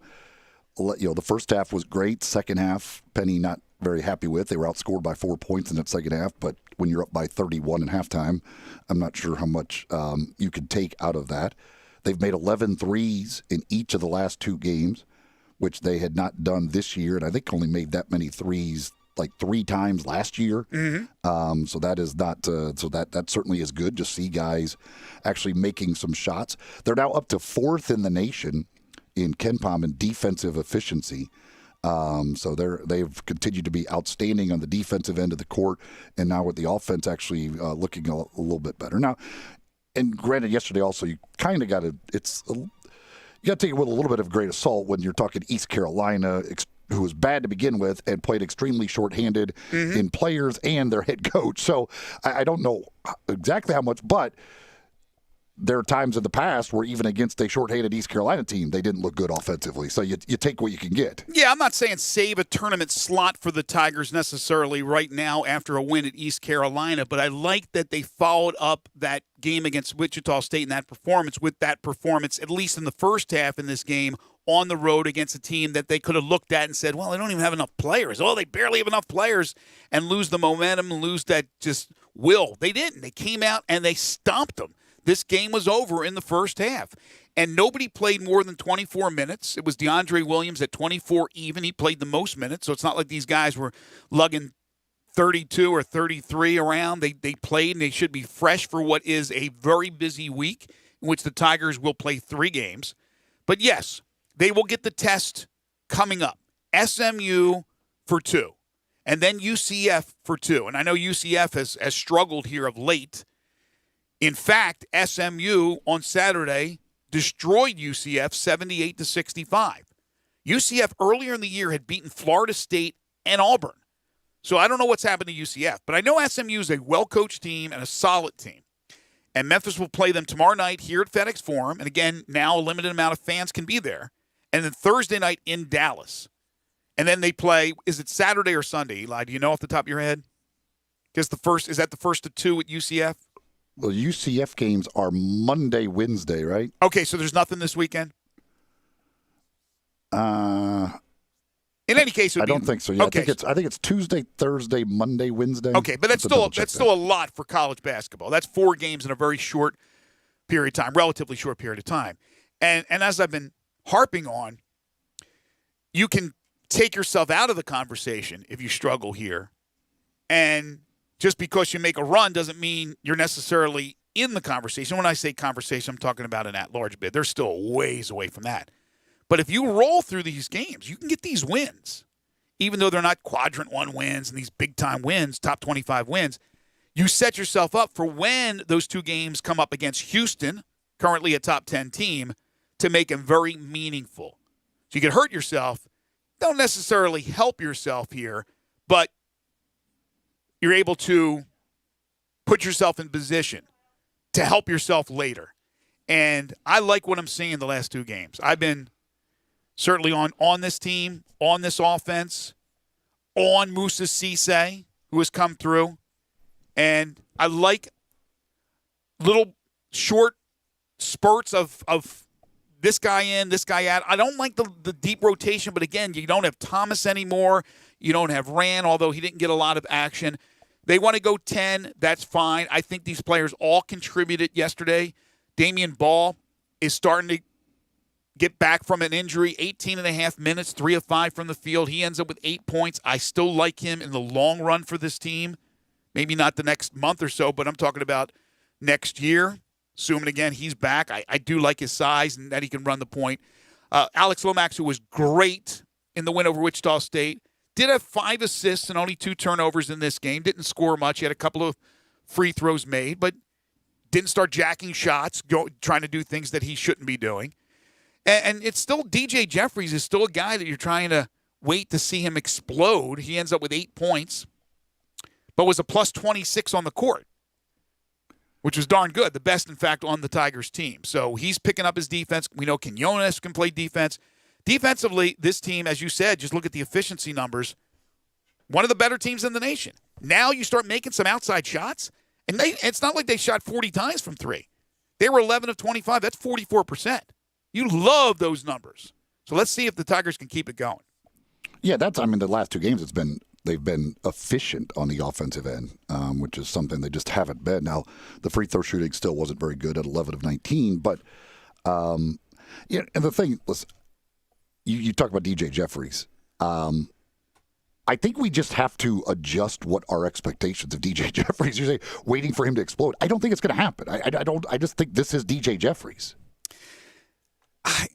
I can understand you saying that. I mean, after 2 years, though, I mean, I know he was injured last year, but I don't think DJ Jeffries is going to be an 18-point-a-night guy or whatever we want him to be. I think this is what he is. I understand. I completely understand what you're saying. I still think there's something more there. And if Penny can't unlock it, I don't know who can. But I think it's all about the physicality of the game. And I think at times DJ shies away from it. And I think if he can at times change his stripes. Those times, all the time. No, I hear you. I hear you, buddy. But I'm just saying, I still think there's something there that needs to be unlocked. He's just too talented. I watched him in high school. I know high school and college are 2 different things. The injury certainly pushed back things, but you would think by now he's certainly 100%. I just want to see DJ Jeffries figure out a way to be more aggressive and physical and get to the rim and hammer it home. And that's not in him. Can you learn? No, it's innate. You either have that or you don't. He isn't all of a sudden going to become a different type of player. Well, he has no chance at the NBA if he doesn't become that player. If he becomes that player, which I still think is there somewhere inside him, he can be an NBA player, but he's got a ways to go. Some text here on the Tigers on the First Bank text line at 67129. One just says, how about them Tigers with 4 exclamation points? 4. John says, looks like the Tigers finally found their groove and the Vols continue to go downhill. Rough. It was a rough week last week for Tennessee, that's for sure. Raider Corey says, Tigers look like a completely different team. It's amazing when you make shots, not only shots, but high percentage shots, what it can do. But I don't like when guys don't try and stick it out and compete. I know Lance wasn't getting minutes, but there's a reason for that. Go out, get better, work harder, and have some competitive fire and prove the coaches wrong.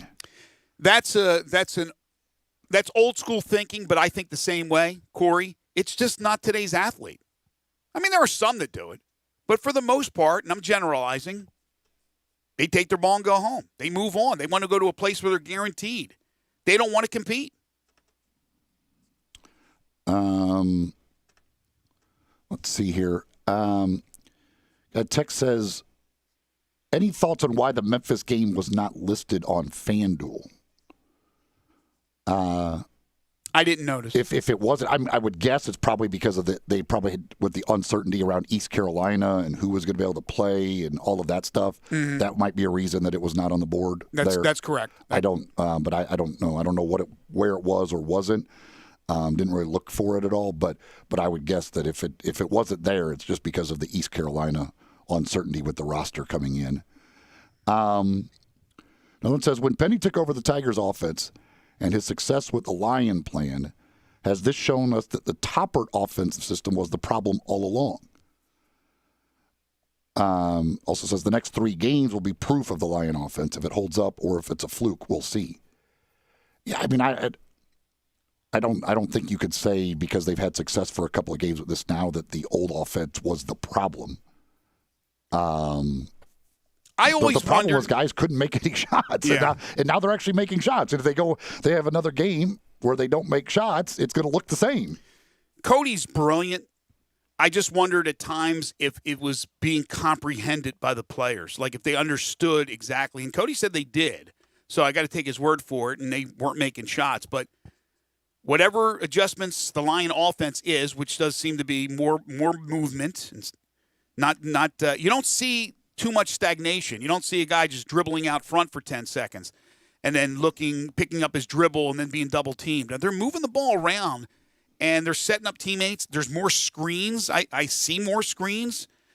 And it doesn't hurt when you have an aggressive Moussa Cisse who's going strong to the hole now. Again, these last 2 games, he has woken up big time. They've woken up the Lion, Moussa Cisse. So I don't know what the answer to that is, but it's working. Again, it's a limited amount of examples. Wichita State was a good team coming in. Coming out, I thought they weren't that good, but compared to some of these other teams in the conference, Wichita State was way up there in the standings, and Memphis dismantled them. East Carolina, again, we just told you the reasons. They were at 8 scholarship players. They were limited, but take nothing away from Memphis. I can't wait for tomorrow night. I'm going to head over to FedEx Forum and watch them, and then in Dallas on Thursday, back-to-back with SMU. And right now, other than Houston, you can argue that SMU is playing the best along with Memphis. Somebody else, by the way, says it was on FanDuel. Paid good odds, too, with a parlay on the over. So apparently it was on there. Now, maybe they posted it late because of the uncertainty. I don't know when that other person was checking to see if it was on there. It might have been one that got posted late because of the uncertainty around East Carolina. But I don't. Yeah, but apparently somebody here says it was on FanDuel at some point. All right, so we're going to talk SEC basketball a little bit later on. When we return, we're going to talk about the legacy of Jerry Johnson, who died yesterday at the age of 102. William Anderson, the head coach of Lemoyne Owen, will join us. I did want to mention this, and I talked about it in brevity earlier in the show, but these are a couple of tweets from Dan Wolken interviewing some of the ACC coaches. This comes from Pitt basketball coach Jeff Capel on whether having an ACC tournament is a good idea. If you're a team that knows you're in the NCAA tournament, do you take the risk of going, or do you say we're not going to play? Louisville's Chris Mack. I do believe there will be some teams that opt out of conference tournaments knowing they're a shoo-in for the NCAA tournament. Follows by saying he'd consider doing that if Louisville was a lock, but would have to consult players and administration. So you wonder if you want to put that in the hands of the committee to be in if it's close. You certainly don't want to do that, right? But there are some teams that know they're absolutely locks. Gonzaga knows they're a lock. Baylor knows they're a lock to get into the tournament. I wonder what Houston thinks about things. And again, it's still early. There's a lot of conference games to be played in the regular season. But if Houston continues to run roughshod through the conference, could they decide they don't want to play in the conference tournament, which would open things up for everybody else to get the at-large? Think about that for a second.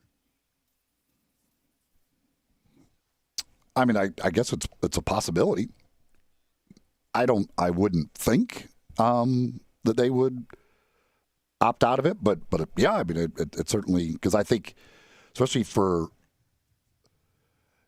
a team like Houston, I think their thought would probably be more of, we can improve our seed by winning our conference tournament. Can they? Or could they do too much? Could they do more damage than they can help? Is beating SMU, Memphis, whoever in the conference championship game, assuming, again, Houston gets that far, is that going to be a line mover for them? Or how about if they lose, that could be a line or two dropper? So that's something to think about. And then, Mike Oresco makes the quick call to Kelvin Sampson or their AD and says, hey, listen, we want to get a second team in. So why don't you sit this one out? But no, there's also, in seriousness, there's also the worry that you're around these teams, you contact COVID, and then all of a sudden now the NCAA tournament, now you may be in trouble being able to play. I mean, there's going to be a lot of interesting decisions that have to be made in the next, well, they don't have to be made for a while, but it'll be real, because that would put Memphis firmly back into a position where, yeah, I think we could beat everybody else. Maybe not Houston at this point, but I think we could beat everybody else. Just something to think about. Okay, when we come back. Just avoid Tulsa. Just avoid Tulsa and those ugly games with the Golden Hurricane. When we come back, we lost a legend, Jerry Johnson. We're going to talk about his legacy. This is Middays on Real Sports Talk, Sports 56, 96.1 and 98.5 FM. You have opinions? I think they got a lot of athletic ability. We want to hear them. Oh, absolutely. I agree with you. Call us on the First Bank phone line at 360-8255 or text us on the First Bank text line at 67129. All 75 months at 3.4%. G4, MHFO1604, MSRP 17735. Sport, MU00236 MSRP 24740. Outlander LZO 39486, MSRP 26630. Includes all rebates and incentives. PF 695 excludes tax title and license with approved credit. See dealer for complete details. Offer valid through end of the month. Dealer stock only. Start 2021 with a bang and your new ride from Gossett Mitsubishi on the Pike. Spend less time filling up and more time getting to the things you love with the 2021 Mitsubishi Mirage G4, 41 mpg highway, $14,994 or $179 a month. Adventure ready 2021 Outlander Sport, $19,673 or $239 a month. And Gossett Mitsubishi has the feature-filled family SUV 2020 Mitsubishi Outlander, $21,643 or $269 a month. Not leases, you own them. Plus, you get Mitsubishi's 10-year, 100,000-mile powertrain limited warranty. That's Gossett Mitsubishi, 1870 Covington Pike, or shop online at memphismitsubishi.com. If you want it, we got it at Gossett Motor Cars.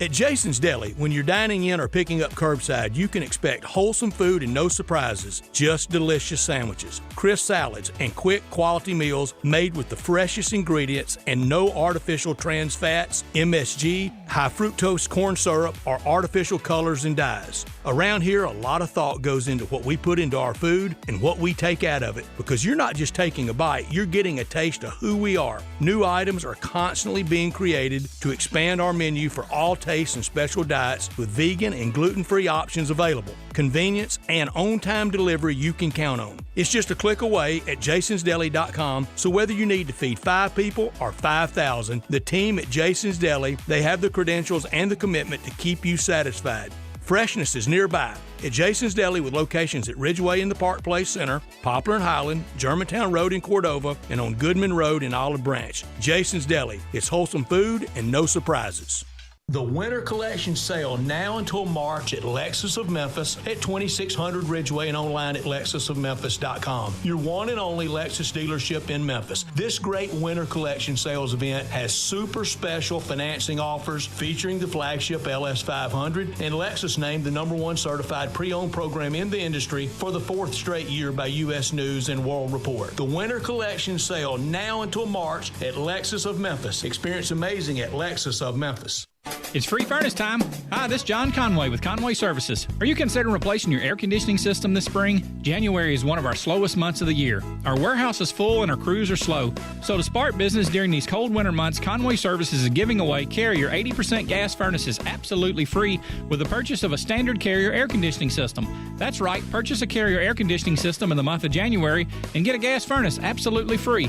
If that's not enough, we'll include an April air cleaner, a 10-year parts warranty, and a free Nest thermostat. That's up to $2,000 in savings. Plus, get your new system for as low as $139 per month or 12 months interest free. Now, you can do that. And you know with Conway Services, you'll be receiving our award-winning service every time. So call Conway Services, the Mid-South's premier heating, cooling, plumbing, and electric service company at 384-3511. And the first 30 callers with a 10-year-old system will come out and inspect it absolutely free. Call 384-3511. Conway Services. Call Conway today. Hey, everybody. You are going to love this. A demo sale on barely driven Chevys is going on right now out here in Olive Branch at All-Star Chevrolet. I'm seeing Traverse, Blazer, Equinox, Impala, Malibus used only as loaners by the service department. They're just like new with all the warranties, but you get thousands off the price. This may be your best month to get that new All-Star Chevy you've been dying for. I just drove the all-new 2021 Tahoe. I can't believe how nice these things have got. You're going to feel like a king in your own castle. This might be my New Year's resolution to myself. Or how about an all-new 3-row Traverse? Thousands in Chevy cash back, financing as low as $0. That's right. Right now, financing is as low as $0 for 84 months on a brand new 2020 Trax. And over $2,000 cash back to you. Remember, it's not Mount Moriah, not Covington Pike, not Collierville or South Haven. It's got to be Olive Branch, people. And everyone at All-Star Chevrolet has one job, just one job, to make sure that you have more fun, you get the best deal, and in record time. So find new roads to All-Star Chevy or online at allstarautogroup.com. Listen Sundays at 11 a.m. to join Idlewild Presbyterian Church for worship. Idlewild is a PCUSA church located in Midtown Memphis.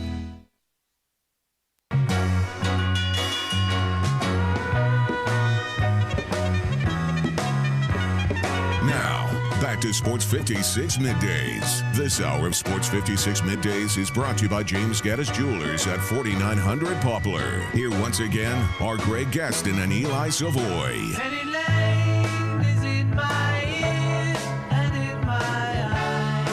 Welcome back, everybody. 11:27 is the time. We'll talk with Coach William Anderson here in just a second. Unfortunately, some more COVID news to bring your way. Shaka Smart, who's done a magnificent job with Texas this year. It was a big year for Shaka since his arrival from VCU. I think they've underwhelmed at Texas, but boy, oh boy, have they played well this year. He's now out of action. He has distanced himself from his team because he has tested positive for COVID-19. It's the way it is, the world that we live in. Well, as mentioned, we lost an absolute legend yesterday when Jerry Johnson passed away at the age of 102. What a life. What a career, but he went through his hardships. So I talked earlier about being a kid during the Tulsa Race Massacre in 1921. And then he ends up going the coaching route and wins a national championship at Lemoyne-Owen. Just a tremendous career. Also, for a while there, was the athletics director at Lemoyne-Owen. 821 wins, that Division III national championship, the Tennessee Sports Hall of Fame inductee in 2006. And we're very pleased to be joined by the head coach of Lemoyne-Owen, William Anderson, their men's basketball coach, to talk about the legacy of Jerry Johnson. Coach, how are you? Thank you for joining us. Hey, how are you? We're doing good. Hey, before we talk about Coach Johnson, what's the situation with you guys? And I know everything has been moved around and rescheduled and this and that. What's happening with the Magicians? Well, right now our conference made the SIAC, the Southern Intercollegiate Athletic Conference, made the decision in December to move our conference schedule back to March. So I know that's strange with the Division II tournament, NCAA tournament started in March, but that's what our presidents and board of governors voted to do for our conference. So we're waiting to get an actual schedule from the SIAC. And I'm hoping that we'll be playing sometime in March. So you'll be playing a conference only, no non-conference? A conference only schedule, yeah. So you're not even practicing or anything right now, then? Just on hold? It's kind of an extended off season? Yeah, we're on hold, extended off season right now. How are the young men? I mean, from a mental standpoint, just waiting and being so anxious to get back on the hardwood. How are they doing? Well, it's for our young students, athletes. It's been a challenge, and it's a bit frustrating for them. But what I can say is that what they have done that I'm extremely proud of is that they have committed themselves, even made a stronger commitment. Let me say it that way, in the classroom. And our GPAs, I think I had maybe 9 or 10 guys with 3.5s or better. So fantastic. They've used the time wisely to focus on their studies.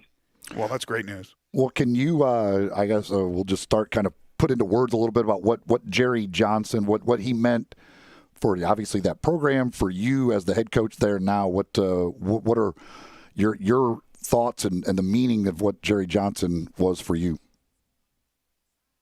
Well, I mean, he was dear to my heart for me personally. I played for Coach Johnson back in '94 through '97, and I was his graduate assistant for a couple of years before I became the head women's coach. So, and before Coach Johnson retired, I spent a lot of time with him, learned a lot of different things from him about not just basketball, but about life in general. Mm-hmm. And Coach was a real loving spirit and just a very, very great soul, and who had a wealth of wisdom. So I'm going to truly miss him. On the court, as a basketball coach, as a basketball mind, I'm sure you shaped a lot of what you do now as a coach, as you said, women's and then men, from Coach Johnson. Give me one or two things that you have taken into your coaching from what you learned from Coach Johnson. Wow, it's a great question.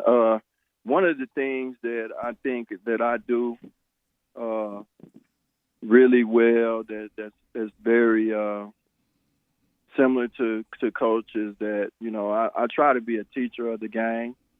We try to study the game more than we actually are on the court trying to execute. And we do that a lot. Coach was a huge part of his coaching was actually just teaching us the game. Of course, Coach was an educator. So I see a lot of young coaches today, they're on the court. But we just spend a lot of time studying the game, studying the fundamentals, trying to master that. Coach was very particular about details and being on time.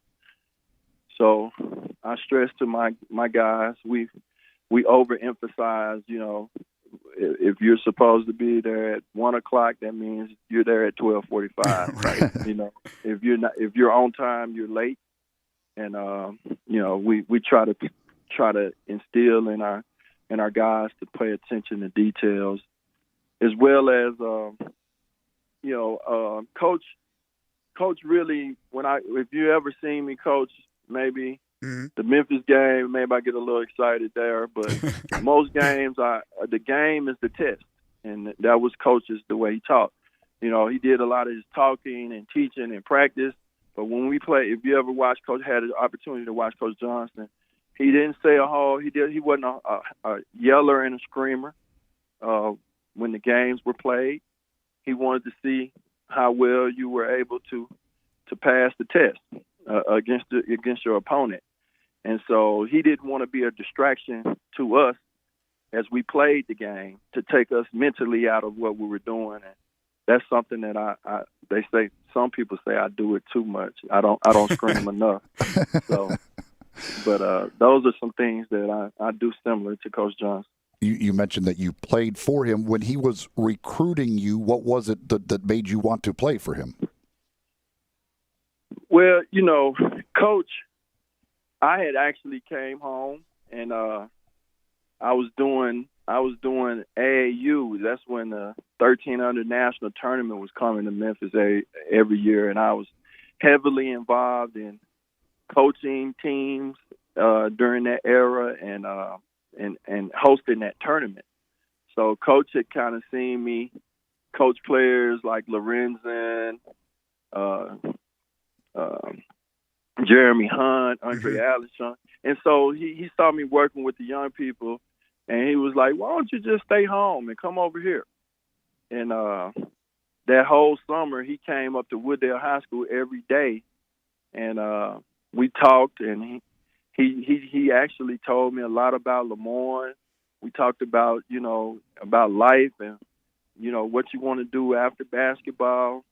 And he convinced me to come over and meet with him and sit down. He and one of my other friends, Travis King, and we came over there, and the rest is history. He gave us a scholarship, and we played Lemoyne on.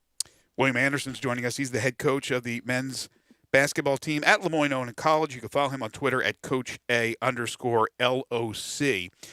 So we're getting to that point with Coach Johnson, and again, passing away at the age of 102, just an incredible life. But even, and I don't know when the last time I saw him was, but it doesn't seem like it was that long ago. Like he was still getting the games and still going out. And I know the exhibition game you talked about, the preseason game with Memphis, he was there. So how recently had you touched base with him, and was he were you in conversation with him and picking his brain up until he died? Actually, I went to see Coach and sat with Coach and talked with him last Thursday. Oh my gosh! And Coach was still very sharp. He was a lot weaker, than normal. He had gotten weak here in the last few months. We were thankful he didn't contract the COVID virus, but we could tell he was getting a little tired. And but we talked back the first thing last Thursday when I talked with him, and he wanted to meet our new president. We have a new president, Dr. Vernell Bennett Fairs, and he wanted to.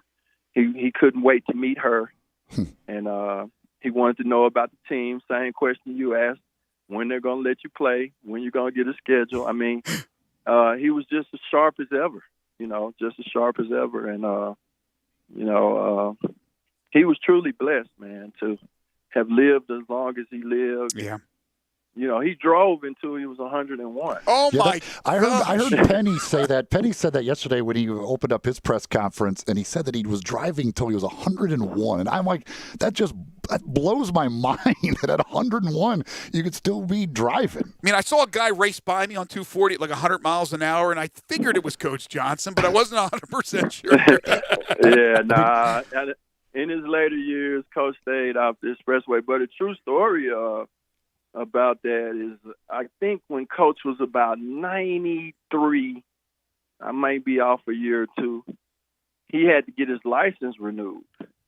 And he had a lot of trouble trying to get his license renewed. He ended up having to have doctors write letters and going through all these different tests. And, man, he was so happy when they renewed his license. So he was actually driving legally on a license a legal license from the state of Tennessee. So he was really proud of that, And like I said, he was sharp, very sharp individual. 'Cause I guess, Coach went through an era. He was born and lived during the last pandemic. He lived through the Tulsa race ride. Mm-hmm. He lost his mother and father at a very young age. So he was just a tough individual. And I guess that's why he was here with us so long. He was able to overcome a lot. Tough but not bitter. Yes, definitely. Which is amazing. You hear a lot where people say like a person lived a full life, or I mean, 102 years, and to be, like I said, like that, active and everything else for as long as he was. I mean, unbelievable how much stuff that he saw and went through in his life. Yeah, it's amazing. But he was a loving soul, man. He loved the city of Memphis.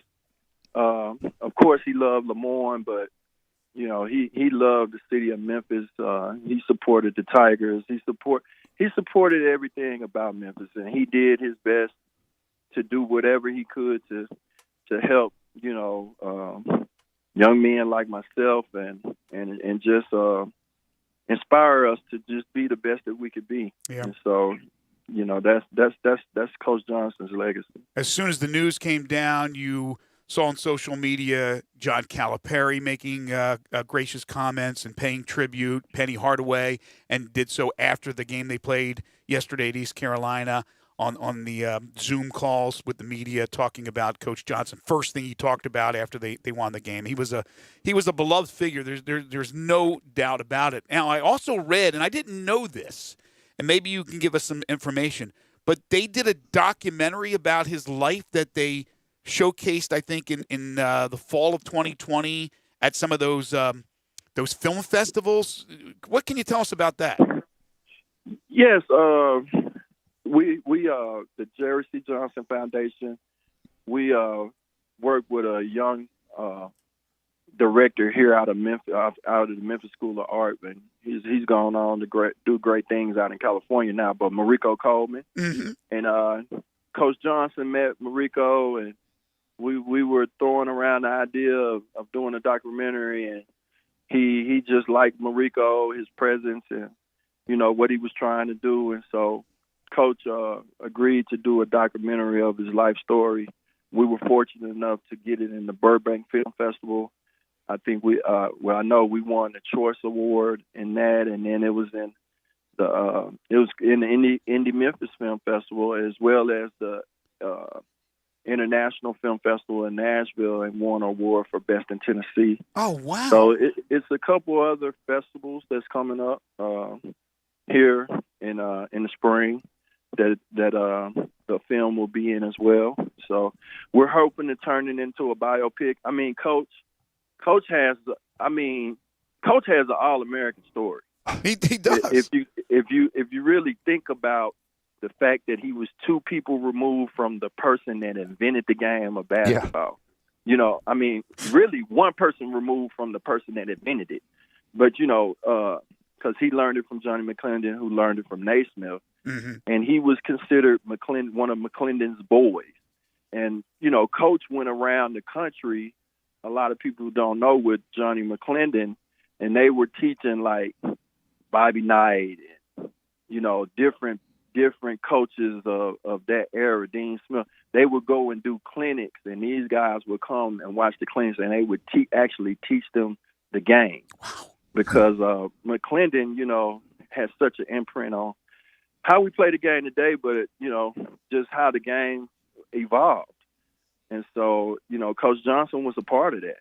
And so, some of the things we see teams doing now, Coach did that 30, 40 years ago.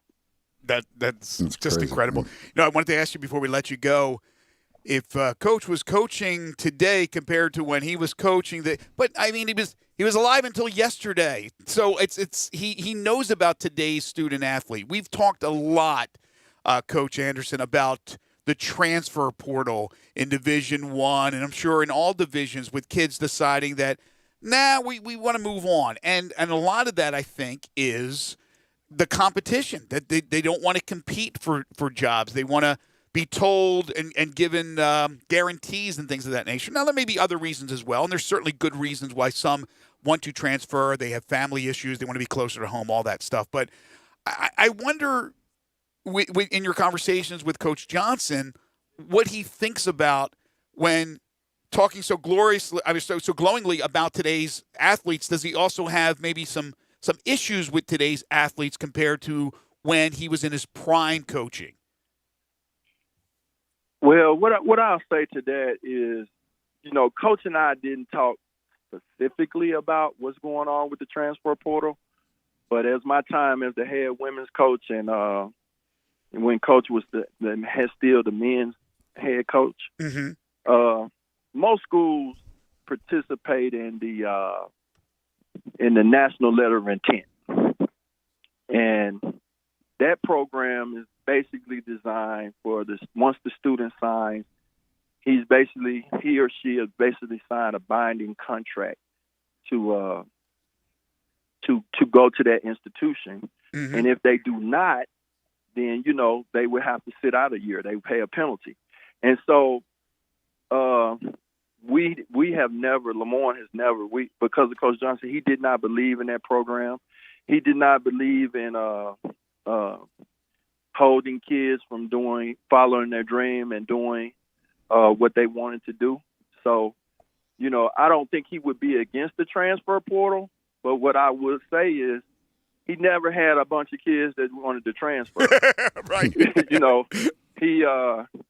If you ever met Coach Johnson and played for him, or he recruited you, came and asked you to play for him, he was straight up honest with you. he found a way to get everybody to work together that was a part of his team. And, we had very few guys that wanted to leave, even though we had limited resources. Right. He had a family environment. And so I think he would do well in today's coaching industry, college coaching industry, because of just the type of person he was and his relationship with his players. And that continues now at Lemoyne-Owen College under William Anderson, the coach of the men's basketball team, formerly the head coach of the women's team. You can follow him on Twitter at CoachA_LOC. We'll be looking forward to you guys finally hitting the court in March. And, Coach, thank you so much. I mean, just really, really nice to go down memory lane with a legend like Jerry Johnson. Thank you for your time. Really appreciate it. All right. Thank you. Take care. New Life Medical Center is at 9160 Highway 64. They're open 7:30 to 5 Monday through Friday, 9 to 1 on Saturday. And they do a lot of things, treating what ails you, primary and urgent care. They do it all there at New Life Medical Center. And right now, they are doing COVID testing as well. You can go there. You don't have to get out of your car. They will come out to you. All you do when you get there, you give them a call. They come out to your car, do the paperwork, do the test, and you can go on your way. With the rapid testing, you can get the results in as little as 15 minutes at New Life Medical Center. Again, they're open 7:30 to 5 Monday through Friday and 9 to 1 on Saturday with that testing available. There is a limit on the number of tests they can do each day, so you may want to give them a call before you go over there to make sure you'll be able to get tested. The phone number 213-0100. That's 213-0100, the phone number for New Life Medical Center. Again, COVID testing, but anything, if you're feeling sick or injured or whatever, they will take care of you with their primary and urgent care. New Life Medical Center at 9160 Highway 64. What happened to Conor McGregor? We'll talk about that when we return. This is Middays on Real Sports Talk, Sports 56, 96.1 and 98.5 FM. Same great shows. We welcome you back to Sports 56 Middays. What's up? It's Sports 56 Happy Hour. A new spot on the FM dial. Check out Sports 56 on our new FM home at 98.5. All 75 months at 3.4%. G4, MHFO1604, MSRP 17735. Sport, MU0023664, MSRP 24740. Outlander LZO 39486, MSRP 26630. Includes all rebates and incentives. PF 695. Excludes tax, title, and license with approved credit. See dealer for complete details. Offer valid through end of the month. Dealer stock only. Start 2021 with a bang and your new ride from Gossett Mitsubishi on the Pike. Spend less time filling up and more time getting to the things you love with the 2021 Mitsubishi Mirage G4, 41 mpg highway, $14,994 or $179 a month. Adventure ready 2021 Outlander Sport, $19,673 or $239 a month. And Gossett Mitsubishi has the feature-filled family SUV 2020 Mitsubishi Outlander, $21,643 or $269 a month. Not leases, you own them. Plus, you get Mitsubishi's 10-year, 100,000-mile powertrain limited warranty. That's Gossett Mitsubishi, 1870 Covington Pike, or shop online at memphismitsubishi.com. If you want it, we got it at Gossett Motor Cars. Hi, this is Troy 5-Ash, owner of 5-Ash Roof Services. You've heard me talk about how we offer the best products, the best warranties, and the best services for years. Now let's talk about pricing. Pricing should never be the only reason you hire a contractor, but in today's world, pricing is always a consideration. So we suggest you get 2 or 3 estimates for your roof replacement from a reputable, licensed, and insured company, and then give us a call. If we can't beat your best price for a comparable roof system by more than $100, we'll give you $100. It's that simple. We are so sure we can offer you the best price, beating all other qualified companies. We will hand you $100 if we can't, and thank you for the opportunity. So give us a call. What's the worst thing that's going to happen? Make $100? 5-Ash Roof Services, a proud supporter of Tiger Athletics and the official roofer of the Tigers home team. 5-Ash Roof Services, fair, honest, and ethical. 367-0050 or memphisroofer.com. 5-Ash Roofing, it's what we do. We're here for you. Looking for a great place to deposit your money? Try First Bank. Competitive CD rates, a money market that moves with Wall Street prime and interest-bearing checking account options. Not to mention their friendly bankers who make decisions locally. To find out more, stop by one of First Bank's 3 local branches. 6482 Poplar Avenue, just east of International Paper. 8398 Highway 64 across from Wolf Chase. And 6280 Highway 64 in Oakland.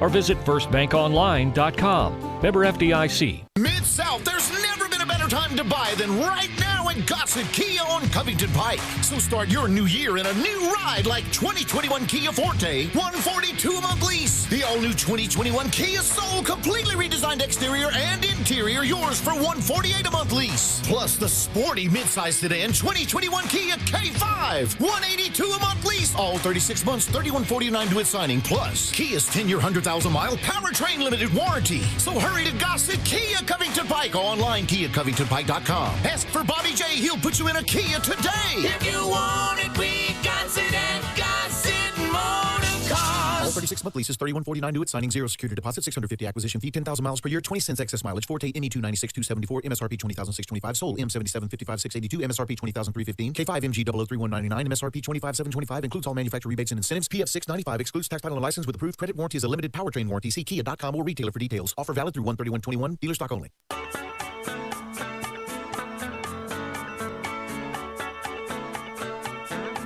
Now, back to Sports 56 Middays. This hour of Sports 56 Middays is brought to you by James Gaddis Jewelers at 4900 Poplar. Here once again are Greg Gaston and Eli Savoy.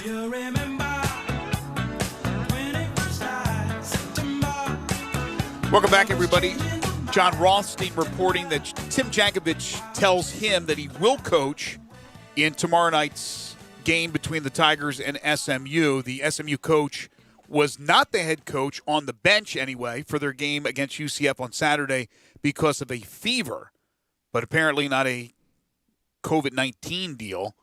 78-65 winners without Tim Jankovic was SMU on Saturday over UCF. They're one of the, I think they're second to Houston in the conference as far as offensive efficiency goes. They're one of the better offensive teams in the conference, and mentioned earlier that the Tigers now in Ken Palm's rankings 4th in the nation in defensive efficiency. Houston, by the way, is 2nd in the nation, so the American Athletic Conference has 2 of the top 4 teams in the nation in defensive efficiency. Nick hits us up on YouTube, says, putting 100 on the Buccos. If I have to see Brady win another ring, I need to be paid for it.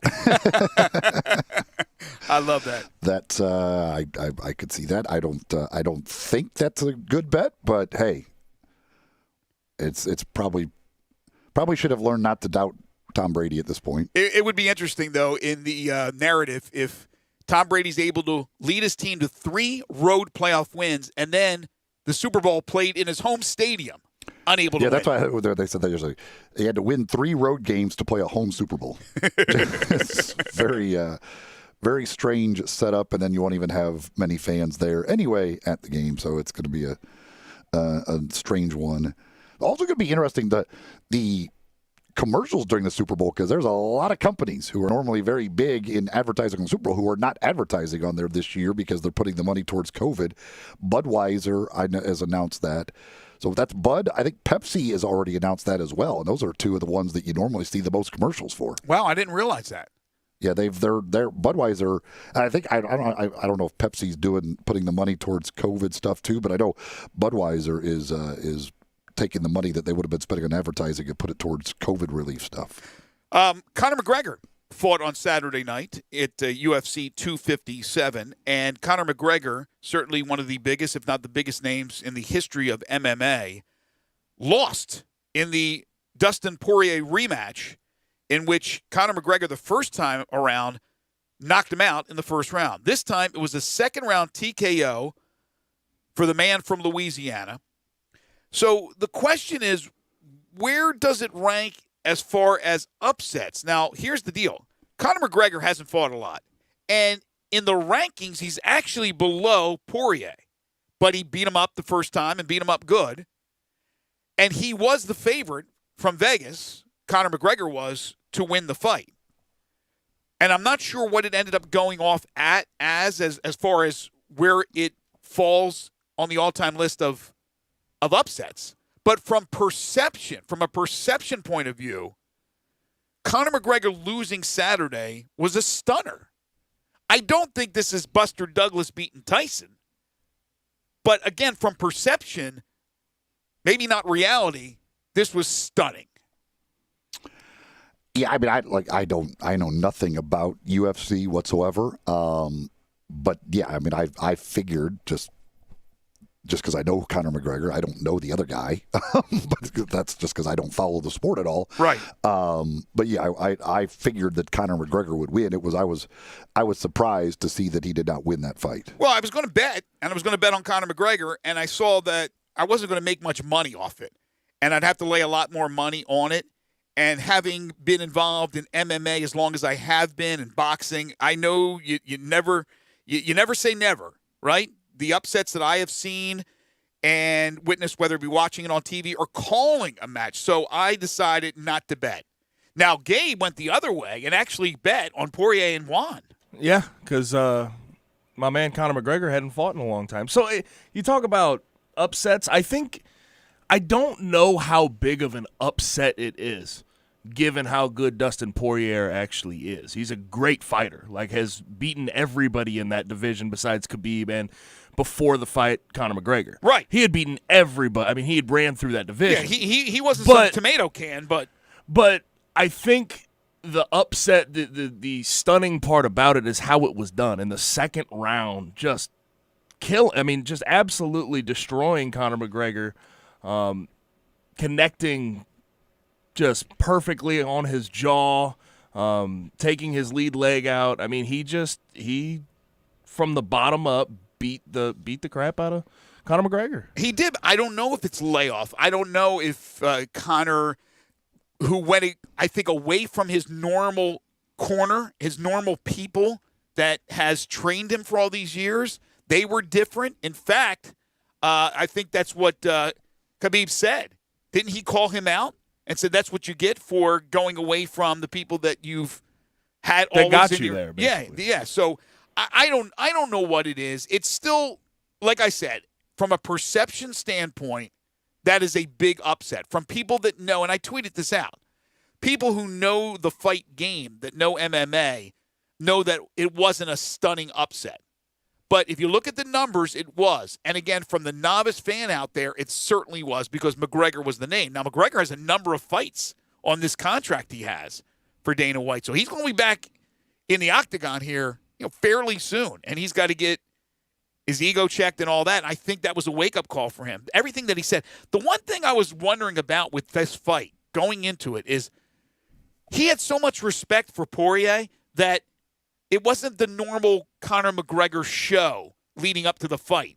And so he's usually to the point where you think he literally hates the person, like hates him in real life. And there's probably a few that he does, but he doesn't with Poirier.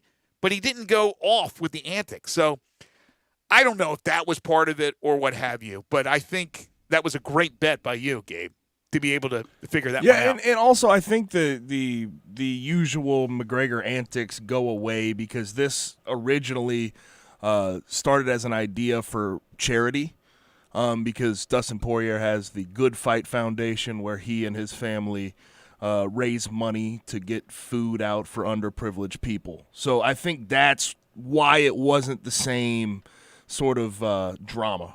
Yeah, that's interesting. Just looking at it, looks so. I got McGregor opened at minus 240, and as of Saturday, I guess this was during the day Saturday, he was at minus 300. So pretty big favorite, but not that's not crazy favorite. No, that's not. It's not even close to Buster Douglas. A 3-1. That's not a.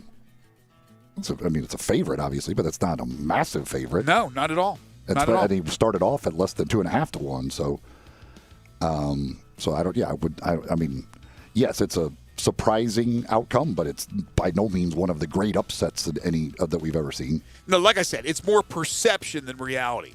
The Brooklyn Nets, according to reports, are in active discussions with the Cleveland Cavaliers to acquire JaVale McGee, but they're also interested in Kevin Love. Would Kevin Love make it a big four, or is his time past? A healthy Kevin Love, is that a big four? No, I don't. I mean, I don't even know how relevant Kevin Love is these days or what a healthy Kevin Love is. Coming up in hour number 3, we'll kick things off with 5 favorite songs, and then we'll dive back into basketball. We haven't even touched yet on the SEC and the interesting results from the weekend, plus more on Super Bowl 55, your calls, your texts as well. This is Middays on Real Sports Talk, Sports 56, 96.1 and 98.5 FM.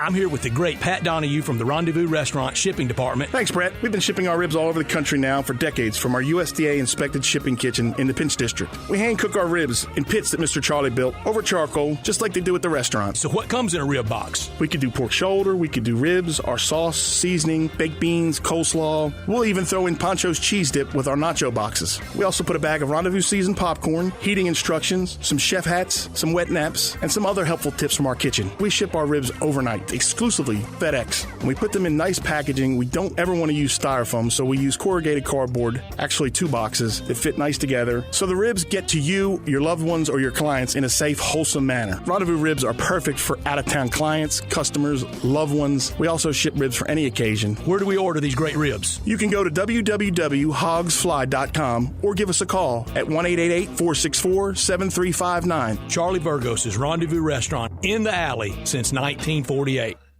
It's the Start Something New sales event on now at Gossett Chrysler Jeep Dodge Ram on the Pike, where you'll find 2020 Jeep Renegade Latitude 4-wheel drive, IIHS top safety pick, 19,688 or $245 a month. You ready to charge up in your new 2020 Dodge Charger? We Gossett at $24,990 or $325 a month. And get Ram tough in a 2020 Ram 1500 Tradesman Crew Cab 4x2, just $26,740 or $349 a month. So drive past the rest and come to the best at Gossett Chrysler Jeep Dodge Ram Fiat 1901 Covington Pike, or shop online anytime at GossettMotorCars.net. If you want it, we got it at Gossett Motor Cars. Almost financed through Chrysler, all 3,500 cash down, 75 months at 4.10% APR. Renegade LPMO 2132, MSRP 26,580. Charger LH 248,214, MSRP 32,860. Ram LS 156,730, MSRP 38,185. Includes all rebates and incentives. PS 695. Excludes tax on and license with approved credit. See dealer for complete details. Offer valid through end of the month. Dealer stock only. Looking for a high-efficiency planting solution? The Case IH 2150 Early Riser Planter combines the industry's most accurate planter technologies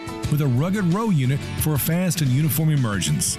The Case IH 2150 Early Riser operates at your speed and adapts to unique field conditions so that you can maximize your yield potential. Stop in or call Mid-South Ag Equipment at 662-890-3141 to learn more. That's Mid-South Ag, your Case IH Equipment headquarters. Do you know one of the best things you can do for your employees or family's health? Provide Arctic Clear bottled water. Arctic Clear bottled water is your locally owned and operated bottled water provider. Arctic Clear is 100% natural spring water with free delivery and setup, dependable service, and no long-term contracts. What an easy choice. Call Jeff Manus today, 901-382-2363, or visit arctic-clear.com. Arctic Clear bottled water. Call now, 382-2363. That's 382-2363. All 36-month leases, $31.49 due at signing, 0 security deposit, $650 acquisition fee, 10,000 miles per year, 20 cents excess mileage, Forte ME296-274, MSRP $20,625, sold M77-55-682, MSRP $20,315, K5 MG 003199, MSRP $25,725, includes all manufacturer rebates and incentives, PF 695, excludes tax title and license with approved credit, warranty is a limited powertrain warranty. See Kia.com or retailer for details. Offer valid through 1/31/21, dealer stock only. It's time to be happy with your new ride from Gossett Kia South Mount Moriah. Jeff's waiting for you with a 2021 Kia Forte, $142 a month lease. Redesigned 2021 Kia Soul, $148 a month lease. And 2021 Kia K5, $182 a month lease. All just 36 months, $31.49 due at signing. Plus, every Gossett Kia on Mount Moriah comes with Kia's 10-year, 100,000-mile powertrain limited warranty. So whether you live in Horn Lake, South Haven, Olive Branch, or Memphis, you'll be happy at Gossett Kia 2680 Mount Moriah or KiaMountMoriah.com. If you want it, we got it at Gossett Motor Cars. We are Sports 56 WHBQ Memphis, W253DF Memphis, and WIVG Tunica Memphis. Flynn Broadcasting Stations. Now, back to Sports 56 Middays. This hour is brought to you by East Memphis Ace Hardware at Quince and White Station. Here once again are Greg Gaston and Eli Savoy.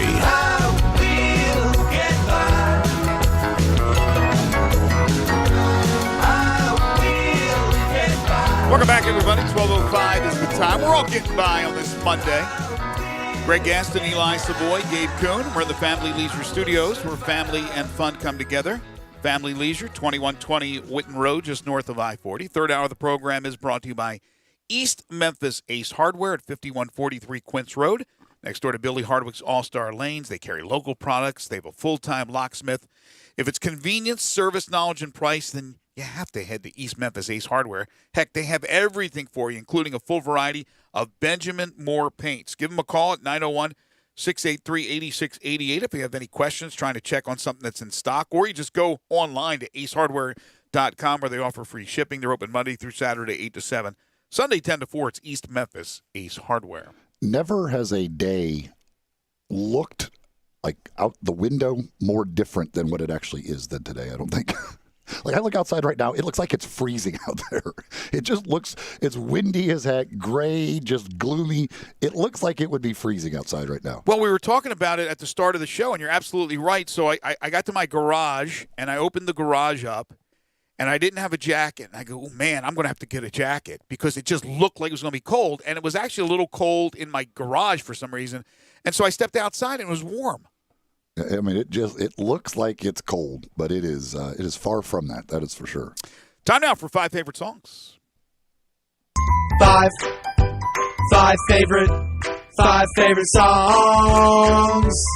Again, if you haven't heard, it is our last week. It has been a great run. We've had a lot of fun since, I believe, April with 5 favorite songs.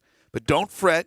We're going to have a weekly thing that we'll announce later on this week that will start next week, and I think you'll have a lot of fun with that. But these are our last 5 days, last 5 shows of 5 favorite songs, and we appreciate all those that have participated. Today we're talking about songs with the word some or somebody, someone, I reluctantly say. But, yes, that's all part of it. Make sure you send in your lists now if you'd like them announced over the air, 67129, First Bank text line. Or if you're watching us live, you can message us with your lists at Sports56 WHBQ on Twitter, Facebook, YouTube, Periscope, and Instagram. We'll go Eli, Gabe, me, and then we'll get to our listeners. Sound good? All right. I do have an honorable mention for I'm Into Something Good by Herman's Hermits, just because I like saying Herman's Hermits. Look at you, a little Peter Noon and Herman's Hermits. Number 5, I Want to Dance with Somebody Who Loves Me by Whitney Houston. Number 4, Use Somebody, Kings of Leon. Number 3, Pour Some Sugar on Me, Def Leppard. Number 2, probably would have been number 1, but it's been number 1 for me before, so I didn't put it at number 1 this time. That is Some Kind of Wonderful by Grand Funk, and that allowed me to put this one at number 1. The sun is hot and that old clock is moving slow, and so am I. Workday passes like molasses in wintertime, but it's July. I'm getting paid by the hour and older by the minute. My boss just pushed me over the limit. I'd like to call him something, I think I'll just call it a day. Pour me something tall and strong, make it a hurricane before I go insane. It's only 12:30, but I don't care. It's 5 o'clock somewhere. Ah, yeah. One of the great mantras in life. It's 5 o'clock somewhere. Alan Jackson, Jimmy Buffett. It's a motto that I live by quite often. That's a good song. It's a great song. Everybody loves that song. Whether you drink or not, everybody loves that song. All right, Gabe. And we almost, if we had done this 20 minutes later, we would have hit it exactly right when he says it's half past 12. I feel slightly limited on my list because I didn't use the somewheres. I used some and somebody, like Greg said. Yeah, but there was a lot of songs with some. Someone would have helped. Something would have helped. But in the end, somewhere. You didn't need any help. That was the only one I had that actually wasn't just some or somebody. Well, my honorable mention was something, but. All right, Gabe. All right, well. Number 5, Hey, Won't You Play Another Somebody Done Somebody Wrong song by B.J. Thomas. Mm-hmm. 4, To Love Somebody by the Bee Gees. 3, Sipping on Some Syrup or Some Scissor by 3-6 Mafia. They don't say syrup. That's why I get confused with the title, because they don't say syrup. At what do they one say? Point, they say scissor. Scissor. Yeah. Sipping on some scissor? Scissor. Sizzurp. Oh, I got you. But they put syrup in the title, so I guess that'd be trouble. No comment. 2, Use Somebody by Kings of Leon. Really, really good song. Strong consideration for number 1, but here's my number 1. Each morning me stand on my feet. Take a look at yourself in the mirror and cry. Lord, what you doing to me is I have spent all my years in believing you, but I just can't get no relief. Lord, somebody, ooh, somebody, can anybody find me somebody to love? Somebody to Love by Queen. Classic. Very good choice. Certainly in my consideration, but did not make my list. But I think it's a good number one. That's how good I thought the topic was. All right, we'll go to my list now, and then we'll get to our listeners. I do have an honorable mention, and it is a classic from the late, great Dean Martin, Everybody Loves Somebody. And I think when you hum that song or sing that song, you must be drunk when you do it. Number 5, Give Me Some Lovin' by the Spencer Davis Group. Number 4, Somebody to Love by Jefferson Airplane. Number 3, Somebody Told Me by the Killers. Number 2, Somebody's Baby by Jackson Browne. And this one was mentioned, my number 1.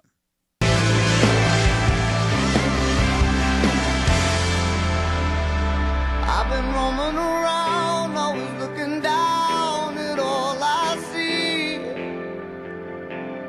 Painted faces fill the places I can't reach. You know that I could use somebody. You know that I could use somebody. All right, Kings of Leon. Someone The pride of the state of Tennessee. And Use Somebody. Kings of Leon, very underrated group. Really good. Yeah, they're good. They're really good. So it was on your list, right, Eli? Yes, I love the fact that he said the way he says "use" when they do that. I love the way he says that. Yeah. So there you go. That's our list. Now let's get to our listeners. All right, on the First Bank text line, 67129 is the number for the First Bank text line. Carolyn, number 5, When Someone Stops Loving by Little Big Town. Number 4, Someone Else Calling You Baby, Luke Bryan. Number 3, Must Be Doing Something Right, Billy Currington. Number 2, Something Just Like This by the Chainsmokers. And number 1, Something About a Truck, Kip Moore. Carolyn went very country this time. Didn't have the normal variety. Billy in Covington, number 5, Some Girls by Jameson Rogers. Number 4, Something About a Woman, Jake Owen. Number 3, Get You Some by Toby Keith. Number 2, I Left Something Turned On at Gone by Trace Atkins. Number 1, Some of It, Eric Church. Honorable mention to Some Sunny Say by Bing Crosby. Some Sunny Say? Well, maybe that one of it's supposed to be Some Sunny Day? Maybe they got to autocorrect. Some sunny. I'll look it up in a second here. Kelly Kapowski's back. Number 5, I Want to Feel Something, Trace Adkins. Number 4, Some Beach, Blake Shelton. Number 3, Something Bad, Miranda Lambert and Carrie Underwood. Number 2, Some Girls Do, Sawyer Brown. And number 1, Some Say by Rascal Flatts. Let's see here. Number 5, Use Somebody, Kings of Leon. Number 4, Gotta Serve Somebody, Bob Dylan and Grateful Dead. Number 3, To Love Somebody, the Bee Gees.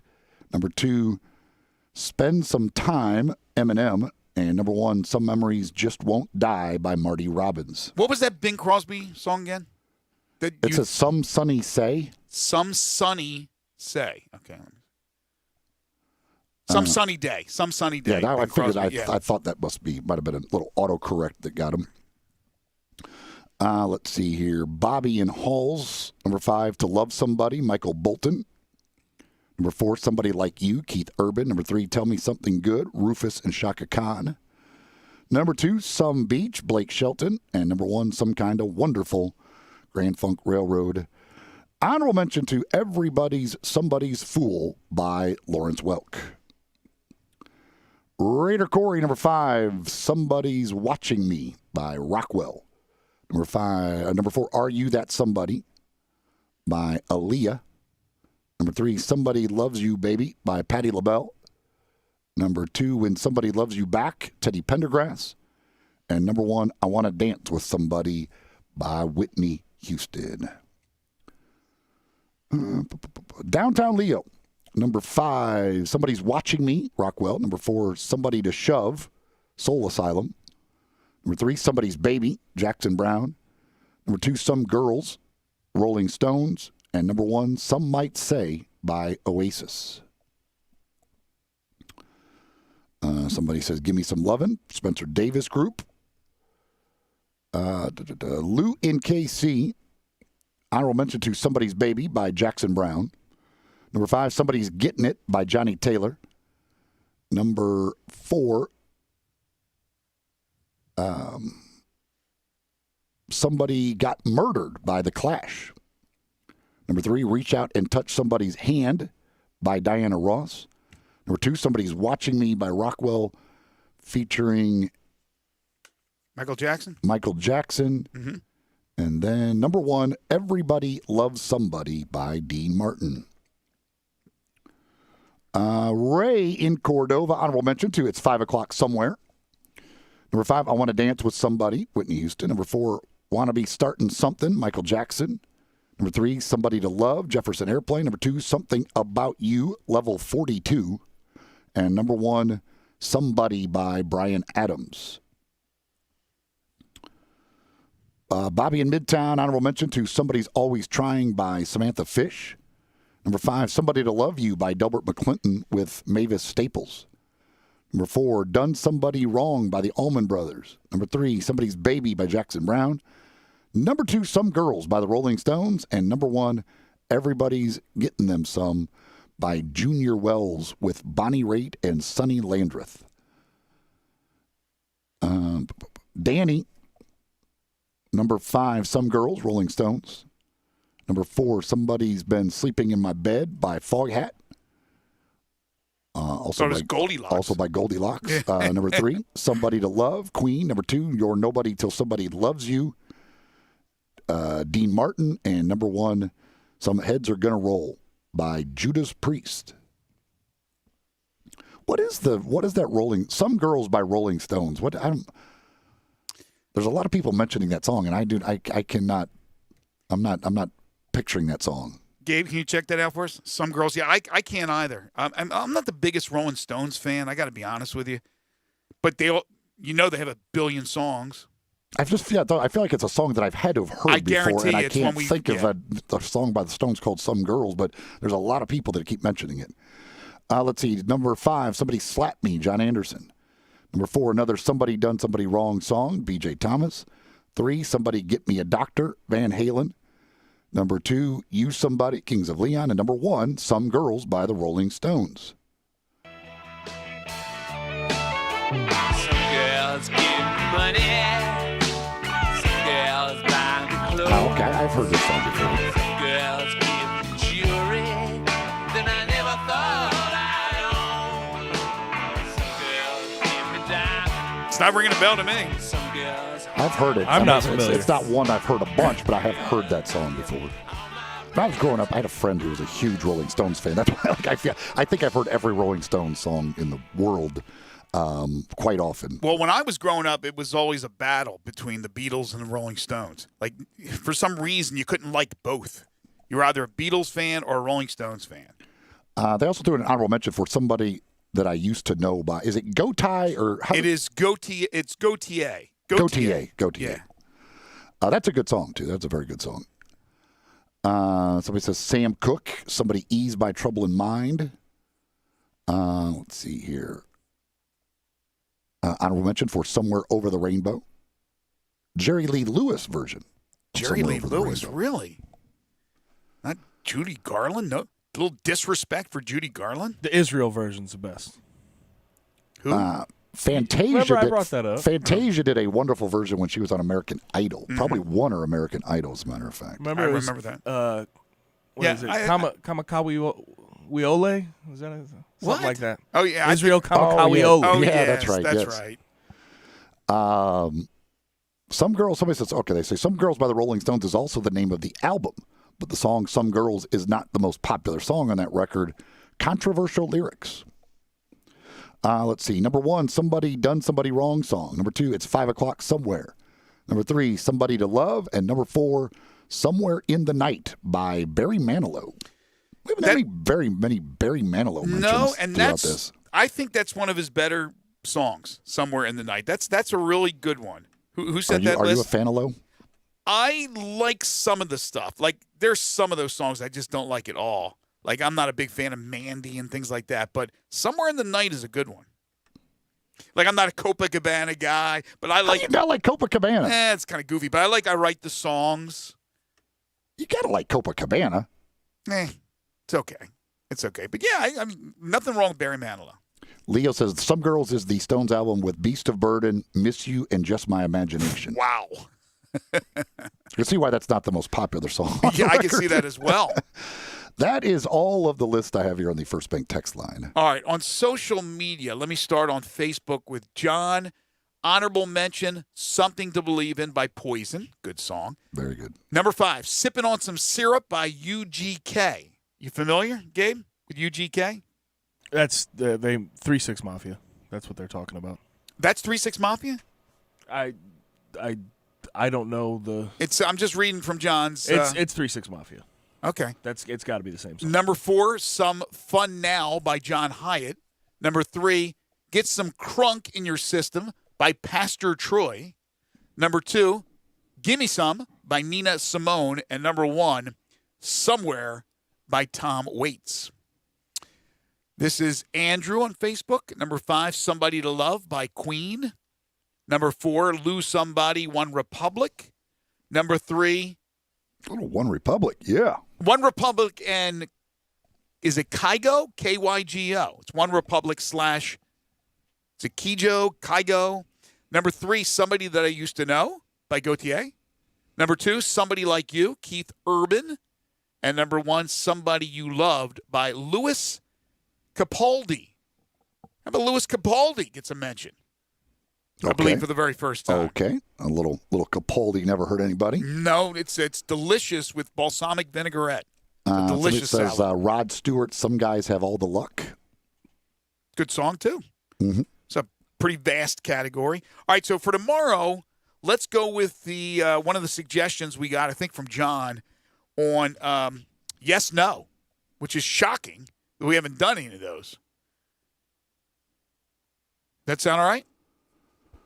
Yes or no. Yes, no for tomorrow's 5 favorite songs. The Associated Press Top 25 Men's College Basketball poll is out, and you'll never guess who number 1 is. I'll give you 50 guesses. Now, Gonzaga 1, Baylor 2, Villanova 3. Michigan, even though they've shut down operations for 2 weeks, all their athletics, they sit at 4. Texas is number 5, and they've lost their coach now, Shaka Smart, to COVID-19. Houston 6. Then Iowa, Virginia, Alabama is up to 9th. Remember that when they weren't in the top 25 2 weeks ago? They just keep on winning. Texas Tech rounds out your top 10. Other teams of note, Missouri 12th, and we will talk about Missouri and all the SEC results from Saturday when we return. Also, Kansas down to 15th. Tennessee has dropped down to 18th in the top 25. And then Louisville rounds out your top 25 there at number 25. The next time you're watching basketball, I've got the perfect way for you to get in on the action and do it for free. I'm talking about NBA In-Play. It's absolutely free to play on the FanDuel app and features all the fun of live betting. NBA In-Play turns every quarter of every game into a free contest where you can win real cash prizes. So while you're watching the game, all you have to do is predict the outcomes of plays and game props before they happen to claim your share of the prize pool. Wow, that is nuts. Best of all, a new contest starts every quarter of every game, giving you even more ways to win. FanDuel is the exclusive home for NBA In-Play, so the action is always available right at your fingertips on the FanDuel app. The app is so easy to use, it takes less than 2 minutes to sign up, and it doesn't matter where you live or where you're traveling to because NBA In-Play is available in every state. Don't miss your shot. Get in the game. Download the FanDuel app to start playing NBA in-play today. Just use promo code GASMAN to sign up. This is Middays on Real Sports Talk, Sports 56, 96.1 and 98.5 FM. Start your day the right way with Peter Edmiston and Anthony Sane on Sports 56 Mornings. Weekdays from 7 to 10 on Sports 56, 98.5 FM and 96.1 FM. The next time you're watching basketball, I've got the perfect way for you to get in on the action for free. I'm talking about NBA In-Play. It's absolutely free to play on the FanDuel app and features all the fun of live betting. NBA In-Play turns every quarter of every game into a free contest where you can win real cash prizes. So while you're watching the game, all you have to do is predict the outcomes of plays and game props before they happen to claim your share of the prize pool. Best of all, a new contest starts every quarter of every game, giving you even more ways to win. FanDuel is the exclusive home for NBA In-Play, so the action is always available right at your fingertips on the FanDuel app. The app is so easy to use, and it takes less than 2 minutes to sign up. Just use promo code GASMAN when you do sign up. And it doesn't matter where you live or where you're traveling to, because NBA In-Play is available in every state. Don't miss your shot. Get in the game and download the FanDuel app to start playing NBA In-Play today. First Bank is here to help you, whether you're a business looking for a loan to expand or refinance an existing one, a homeowner looking for a mortgage or home equity line, a consumer wanting to finance your dream car, or wanting a competitive rate on your CD deposits. Let First Bank try to handle your banking needs. Stop into one of First Bank's 3 local branches today, 6482 Poplar Avenue just east of International Paper, 8398 Highway 64 across from Wolf Chase, and 6280 Highway 64 in Oakland. Or check them out online at firstbankonline.com. Member FDIC, Equal Housing Lender. It's the Start Something New sales event on now at Gossett Chrysler Jeep Dodge Ram on the Pike, where you'll find 2020 Jeep Renegade Latitude 4-wheel drive, IIHS top safety pick, $19,688 or $245 a month. You ready to charge up in your new 2020 Dodge Charger? We Gossett at $24,990 or $325 a month, and get Ram tough in a 2020 Ram 1500 Tradesman Crew Cab 4x2, just $26,740 or $349 a month. So drive past the rest and come to the best at Gossett Chrysler Jeep Dodge Ram Fiat 1901 Covington Pike, or shop online anytime at GossettMotorCars.net. If you want it, we Gossett at Gossett Motor Cars. Almost finance through Chrysler, all 3,500 cash down, 75 months at 4.10% APR. Renegade LPMO 2132, MSRP 26,580. Charger LH 248,214, MSRP 32,860. Ram LS 156,730, MSRP 38,185. Includes all rebates and incentives. PS 695. Excludes tax and license with approved credit. See dealer for complete details. Offer valid through end of the month. Dealer stock only. Do not wait for summer. Get your pool now during the early bird pool sale at Family Leisure through February the 7th. You can reserve your installation spot on your new pool purchase from Family Leisure. You know the price is like the temperature. They'll go up when it gets warmer, so you must reserve yours now. Family Leisure has hundreds of spas on order, so reserve yours now. The early bird pool sales happening now at Family Leisure, Whidden Road at I-40, where family and fun come together.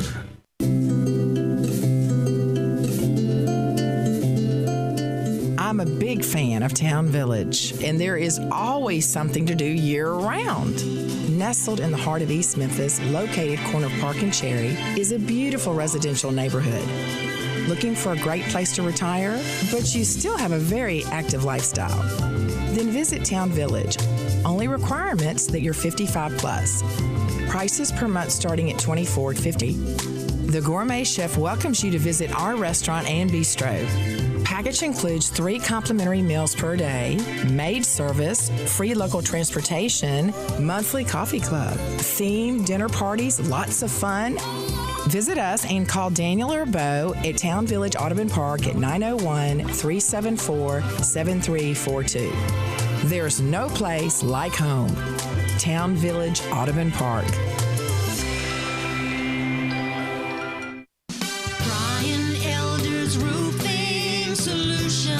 24 2021 is finally here. Might I suggest we start the wonderful new year with a makeover for your beautiful house. I'm Brian Elder. I'm a roofer. I fix roofs. Don't let them tell you that it has to be replaced when all it may need is some love. 867-0303. Let me love on your roof. I've made quite the reputation over the last decade as the guy to call after the insurance company denies the claim. Overturning a claim that has gone bad is an art form where you argue county code, manufacturer specs, and details of your policy that they have to abide by. So let me see it first. If I say it's a claim, it's a claim. 867-0303. Money is free at Brian Elder Roofing with 0% financing for half a decade. I'll measure your roof from outer space and get you a quote right over the phone. 867-0303 or BrianElderRoofing.com. Call 867-0303. Brian Elder's Roofing Solutions. Now, back to Sports 56 Middays. This hour is brought to you by East Memphis Ace Hardware at Quincy White Station. Here once again are Greg Gaston and Eli Savoy. I was a highwayman. Along the coach roads I did ride. Vols hoop coach Rick Barnes says he never expected smooth sailing this season for his Vols. Would have loved to have had the non-conference games that were wiped out by COVID. And his team now working through growing pains in SEC play. The Vols' latest game and latest loss was on Saturday as Missouri took them down 73-64. Now, it was a good Missouri team ranked. We just went over the latest AP rankings. But Tennessee was 6th ranked going into that game at home and lost by 9. Yeah, rough week for Tennessee with the blowout to Florida, then that loss. Jaden Springer.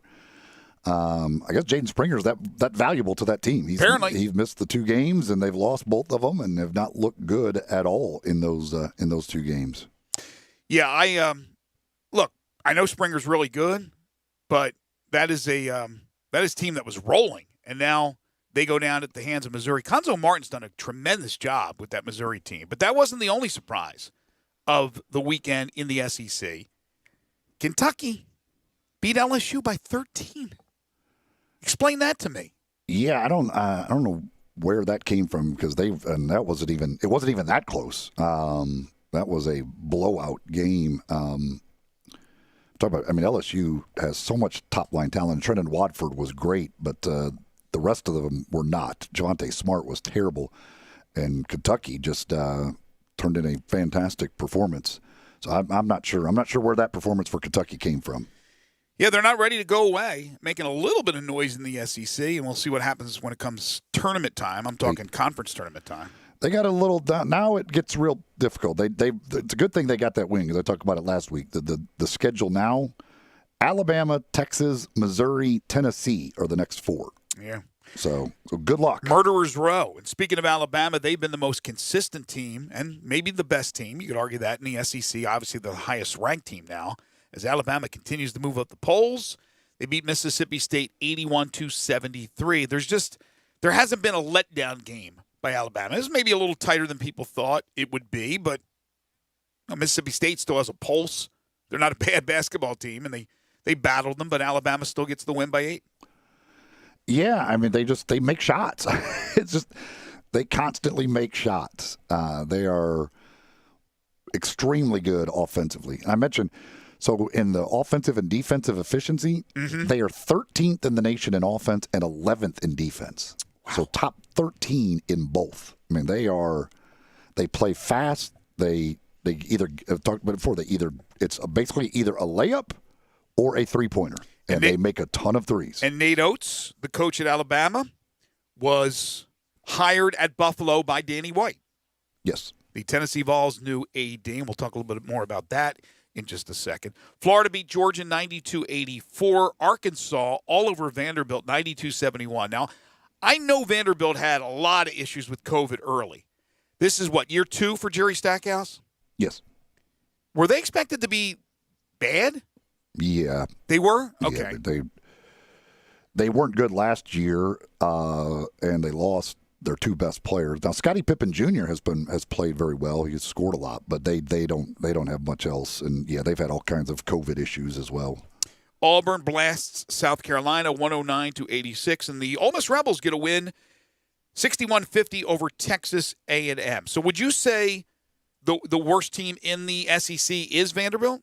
Yes. And then after that, who would you go with? Probably Texas A&M. Yeah, I would think Texas A&M, South Carolina would be in the discussion, I would imagine. I don't know how, but South Carolina was a favorite in that game against Auburn on Saturday. That was an easy one. That one was sitting there. For some reason, the lines makers have not caught up with Auburn with Sharif Cooper. They pushed the first game he played against Alabama, and since then they have won, or they've covered the spread in every game. And Saturday they covered it by 1 million. Auburn, Sharif Cooper, that kid he had a double-double in the first half the other day. He is fun to watch, and he is amazing, man. For a little guy, he is not afraid of anything, going to the rim, whatever. But he has been spectacular for them, and they still haven't gotten their other best player back. I mean, that team's dangerous with Sharif Cooper. So are you ahead of Vegas? You said Vegas hasn't figured it out. Apparently you have. Did you take advantage of it? Heck yeah. I mean, as soon as I saw that, I was like, how in the heck are these guys an underdog against South Carolina who's barely played? I don't know. Like it's been I've been fully taking advantage of the Sharif Cooper-led Auburn Tigers. So for many years, I would be the guy, and I don't drink coffee, but in my breakfast table, I would have my cereal and I would have the newspaper. And I would check out what's going on and learning a lot from the newspaper because we didn't have social media and all that. It seems like you're the kind of guy that wakes up and goes through all the games and looks at all the odds and finds something that's to your advantage. And that makes you, I think, a very in tune and very astute gambler. I generally look for teams like that. I just know that Auburn, since Sharif Cooper's been there, has been way better, and the lines have not been real good with them. So I go look for things like that. There are certain teams, if I feel like a team's been playing well or been playing poorly, I go look at their lines just to see what they are. And so Auburn, I've been checking constantly. Alabama's one too. Like I've been looking at them, and they ended up not covering against Mississippi State, but they've covered just about every game. I mean, they just constantly cover because they weren't supposed to be this good. But it's you gotta find the chances when you get them, because Vegas is pretty good. They're pretty good at setting those lines. They know what they're doing. If you have any comments about what's happening in the SEC, the Tigers winning their second straight and doing it in convincing fashion, the Super Bowl matchup, you can text in at 67129, First Bank text line. And we do have a few minutes to take some calls at 360-8255 on the First Bank phone lines. Talking about Alabama, in that SEC Big 12 Challenge, they get Oklahoma on Saturday, which that would be a great football matchup. Mm-hmm. But this year it's a great basketball matchup. Oklahoma's playing really well. Just beat Kansas. They have been rolling along here, so that is a very good game. Alabama and Oklahoma in that Big 12 Challenge, SEC Big 12 Challenge. And I love that there's these challenges that go on during the conference schedule. Therefore, you're going out of the conference to play what should be a pretty good opponent as you are closing in on the tournament, whether it be the conference tournament that you're going to have to win to get in, or if you're already looking at being a part of the big dance, then this is a good tune-up game. This is a game to have against a really strong opponent. Normally, they're good matchups when you have a couple of power conferences like this. Well, I mean, so you get Alabama, Oklahoma. You've got Kentucky, Texas, which certainly that looked a lot better before the year than it ends up looking now. It looks kind of like a mismatch now. And you got Tennessee, Kansas. That's three really good matchups in that SEC Big 12 Challenge. Kansas has lost a few here recently. Again, no Shaka Smart for Texas. Will that make a difference when they play Kentucky? So that's something that's interesting. On the football front, mentioned Danny White, and a lot of stories coming out that they're really moving on things, but we haven't had any names leak out. I mean, other than the media throwing out who they believe are candidates, I don't think we've heard anything since Danny White has taken over that this guy is definitely a candidate or that guy is definitely a candidate. Have you heard anything new on that? No, I haven't. Not really. There's some people that seem to still think that, like, they might wait and have Kevin Steele do this year, but I don't see that as a possibility at this point. From the NFL, why you would do that now? Yeah, NFL. We were talking earlier about the situation in Houston. So there was a report that came out that Eric and again, I don't know how much I believe this report, but there was a report that came out over the weekend that Eric Bieniemy and Leslie Frazier, one can only be the coach or neither one, have put together staffs if they take over in Houston. Now, the report that Deshaun Watson is not willing to stay no matter who the coach is. It'll be really interesting to see if Houston believes in Eric Bieniemy or Leslie Frazier, or if they do an about-face now. Could you imagine if they bring in some other coach because they hear this news about Watson? Then it would be pretty obvious why they were bringing in either one of those coaches. It would be a really, really bad look. I think Eric Bieniemy would be a great choice. And I know we talked a lot, Soren Petro last week, about the situation in Kansas City and Andy Reid still at the helm. But I think that would be a way to go. And you never know if Deshaun Watson will follow through. He may say this, but then again, he may talk to that new coach and decide, maybe I do want to stay.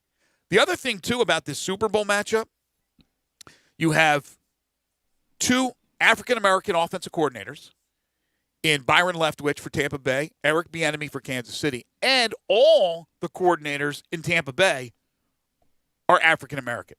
So, yes, Bruce Arians calls the shots. He's the head guy. He's the head honcho. Andy Reid is a Super Bowl winning head coach of the Kansas City Chiefs. But those staffs have a lot of diversity, and I think that's really cool. I was watching yesterday. You could tell that Andy Reid and Bieniemy work a lot together. If you watch them both on the sideline when they're on offense, they're standing there right next to each other. Both has their play sheet out.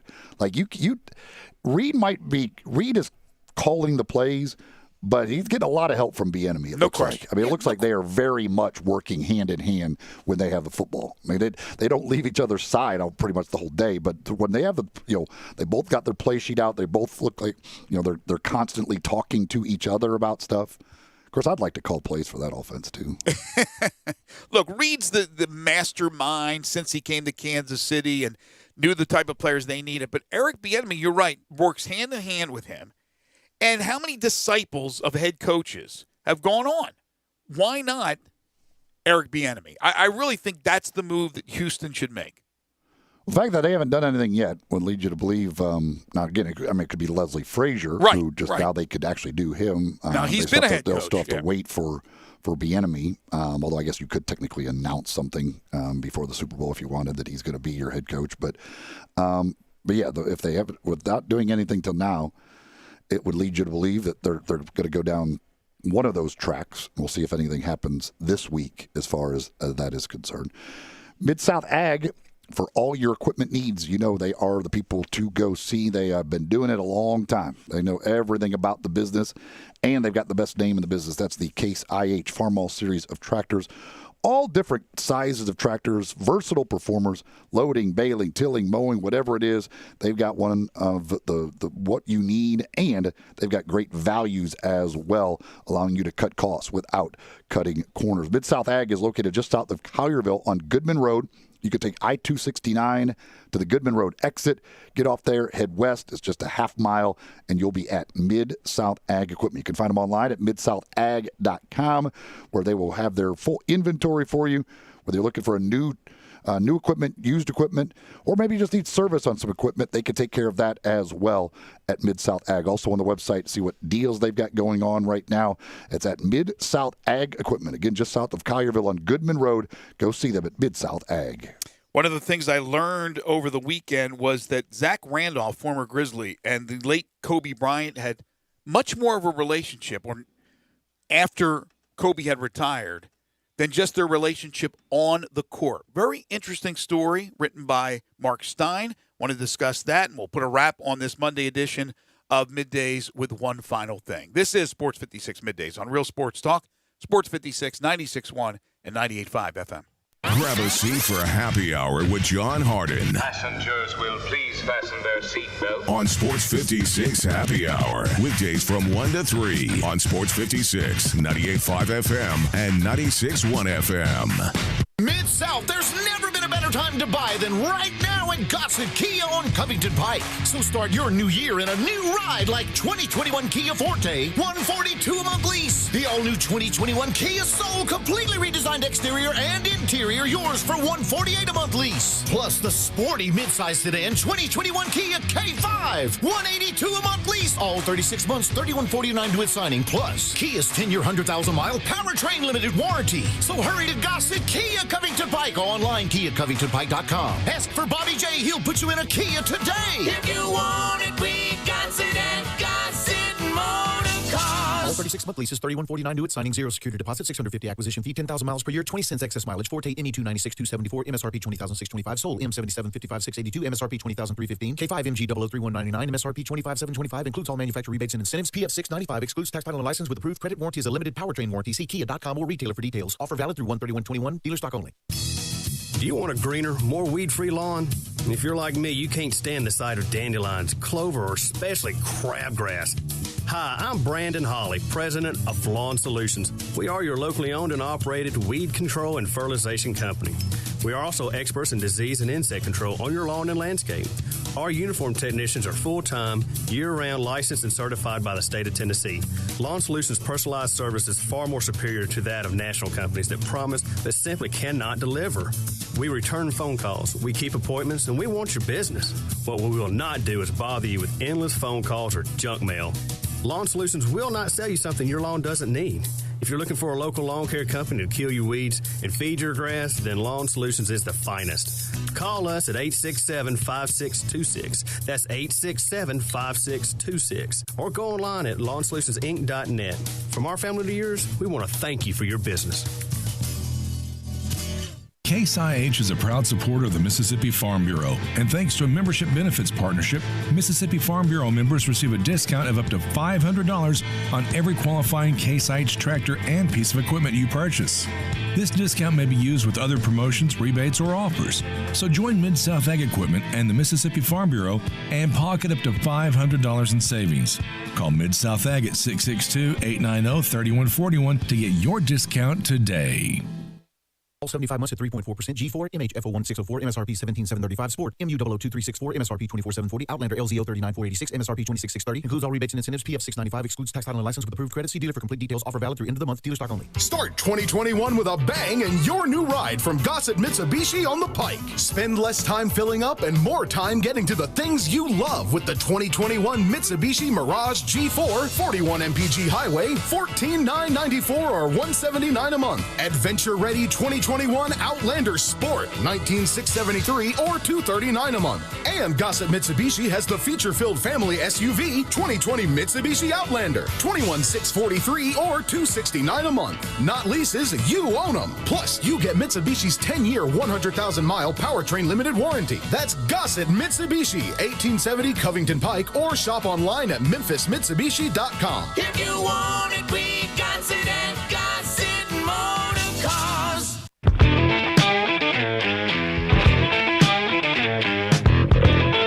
Now, back to Sports 56 Middays. This hour is brought to you by East Memphis Ace Hardware at Quincy White Station.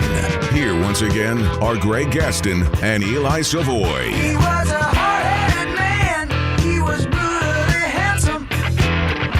She was terminally pretty.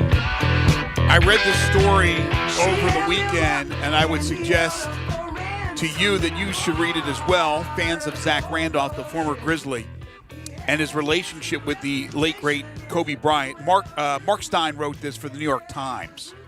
And I had no idea, Eli. I'm not sure if you had a chance to read this story yet. But I have not. Zebo, he relocated his family out to Southern California after he called it a career. Excuse me, I'm losing my voice. And his daughter, McKinley, is a heck of a basketball player. So she started to play for Kobe Bryant on that team where Kobe coached his daughter and other terrific young talent.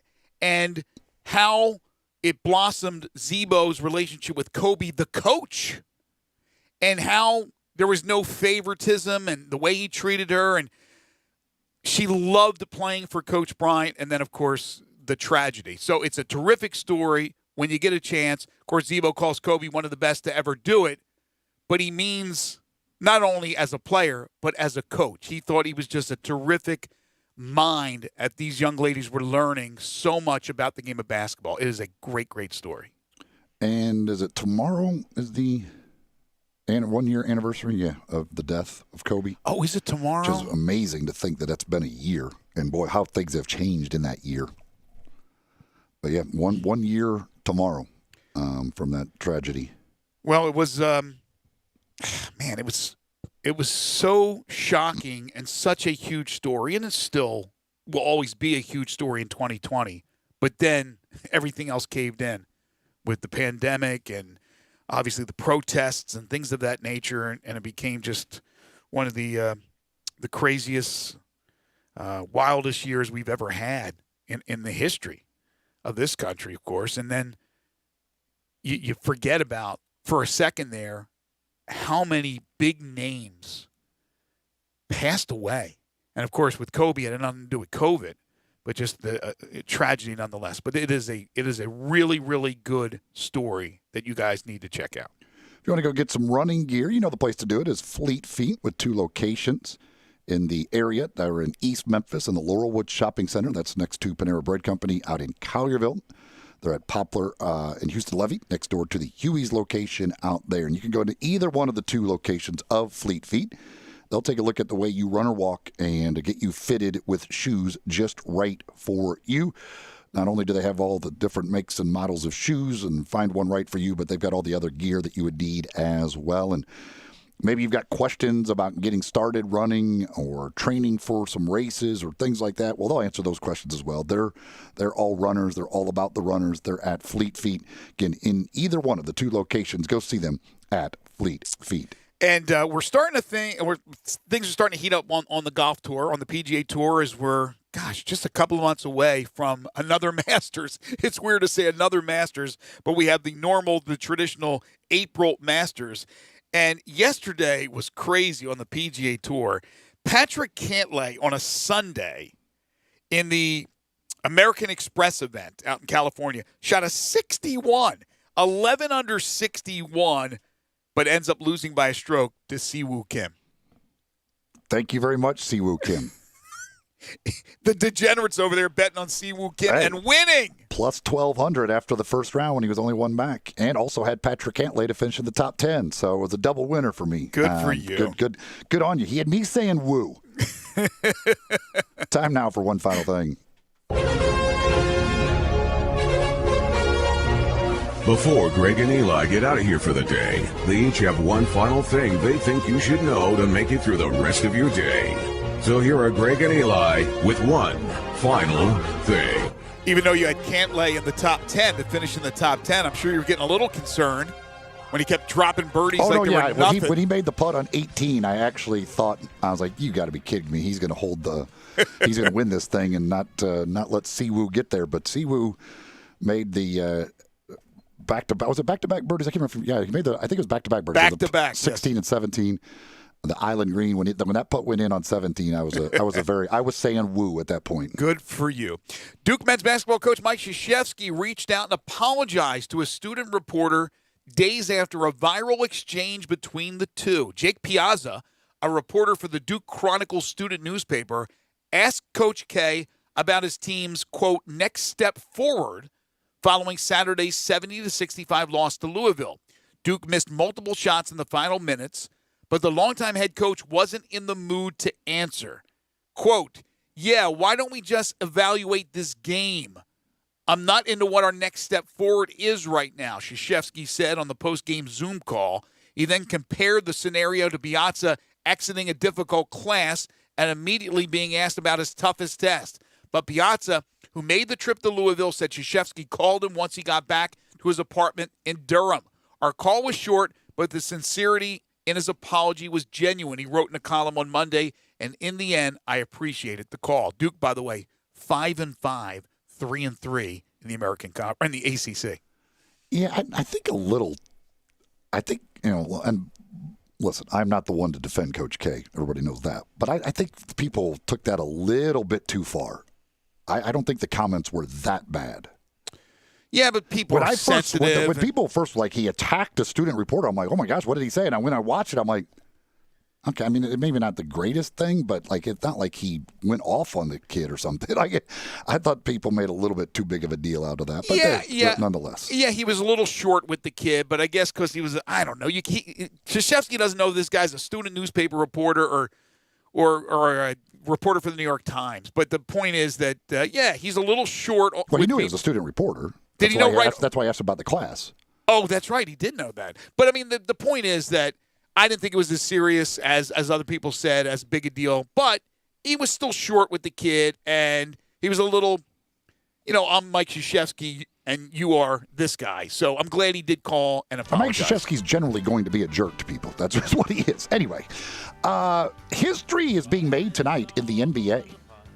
Down in Orlando, as the Charlotte Hornets and the Orlando Magic will do battle, there will be 2 female officials for the game, which has never happened in the NBA before. Very cool. Natalie Sago and Jenna Schrader are going to both be officiating that game. Of course, we got the first female official in a Super Bowl coming up in a couple of weeks now. Tonight, 2 female officials for this game. Those 2, they've done a lot of G League. I know I've gotten to know both of them because they did a lot of G League. The G League actually had a lot of female officials, a lot of females in that now working their way up to the NBA.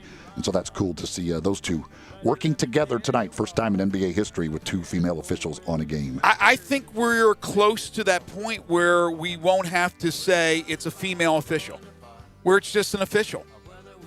I mean, history is being made in the Super Bowl, as you said. Now you see women officials all over the place. And I mean, in the Hustle, we had a couple of games. Back when the Hustle actually played, we had a couple of games which was an all-female crew, three female officials. Absolutely, there's a lot of female officials in the G League. Absolutely, so that's a good thing. I want to thank William Anderson, Coach William Anderson from Lemoyne Owen, for sharing some thoughts about the late, great Jerry Johnson, the legend who passed away yesterday at the age of 102. If you missed that interview, you can check it out on the website, sports56whbq.com. We've posted on featured audio. We also have tweeted it out under sports56whbq. Tomorrow on the program, Connor O'Gara will join us. We'll get the latest on the Tennessee situation. Jeff Crane from the University of Memphis. We'll have Humdinger's Trivia, 2.5 questions. And 5 favorite songs tomorrow. We're talking about songs with the word yes or no, or both if you prefer. Stay tuned. Sports 56 Happy Hour with Johnny Radio. He is coming up next. For Eli Savoy and Gabe Kuhn, I'm Greg Gaston. Enjoy the rest of your Monday, everybody. Buddy, let me tell you what.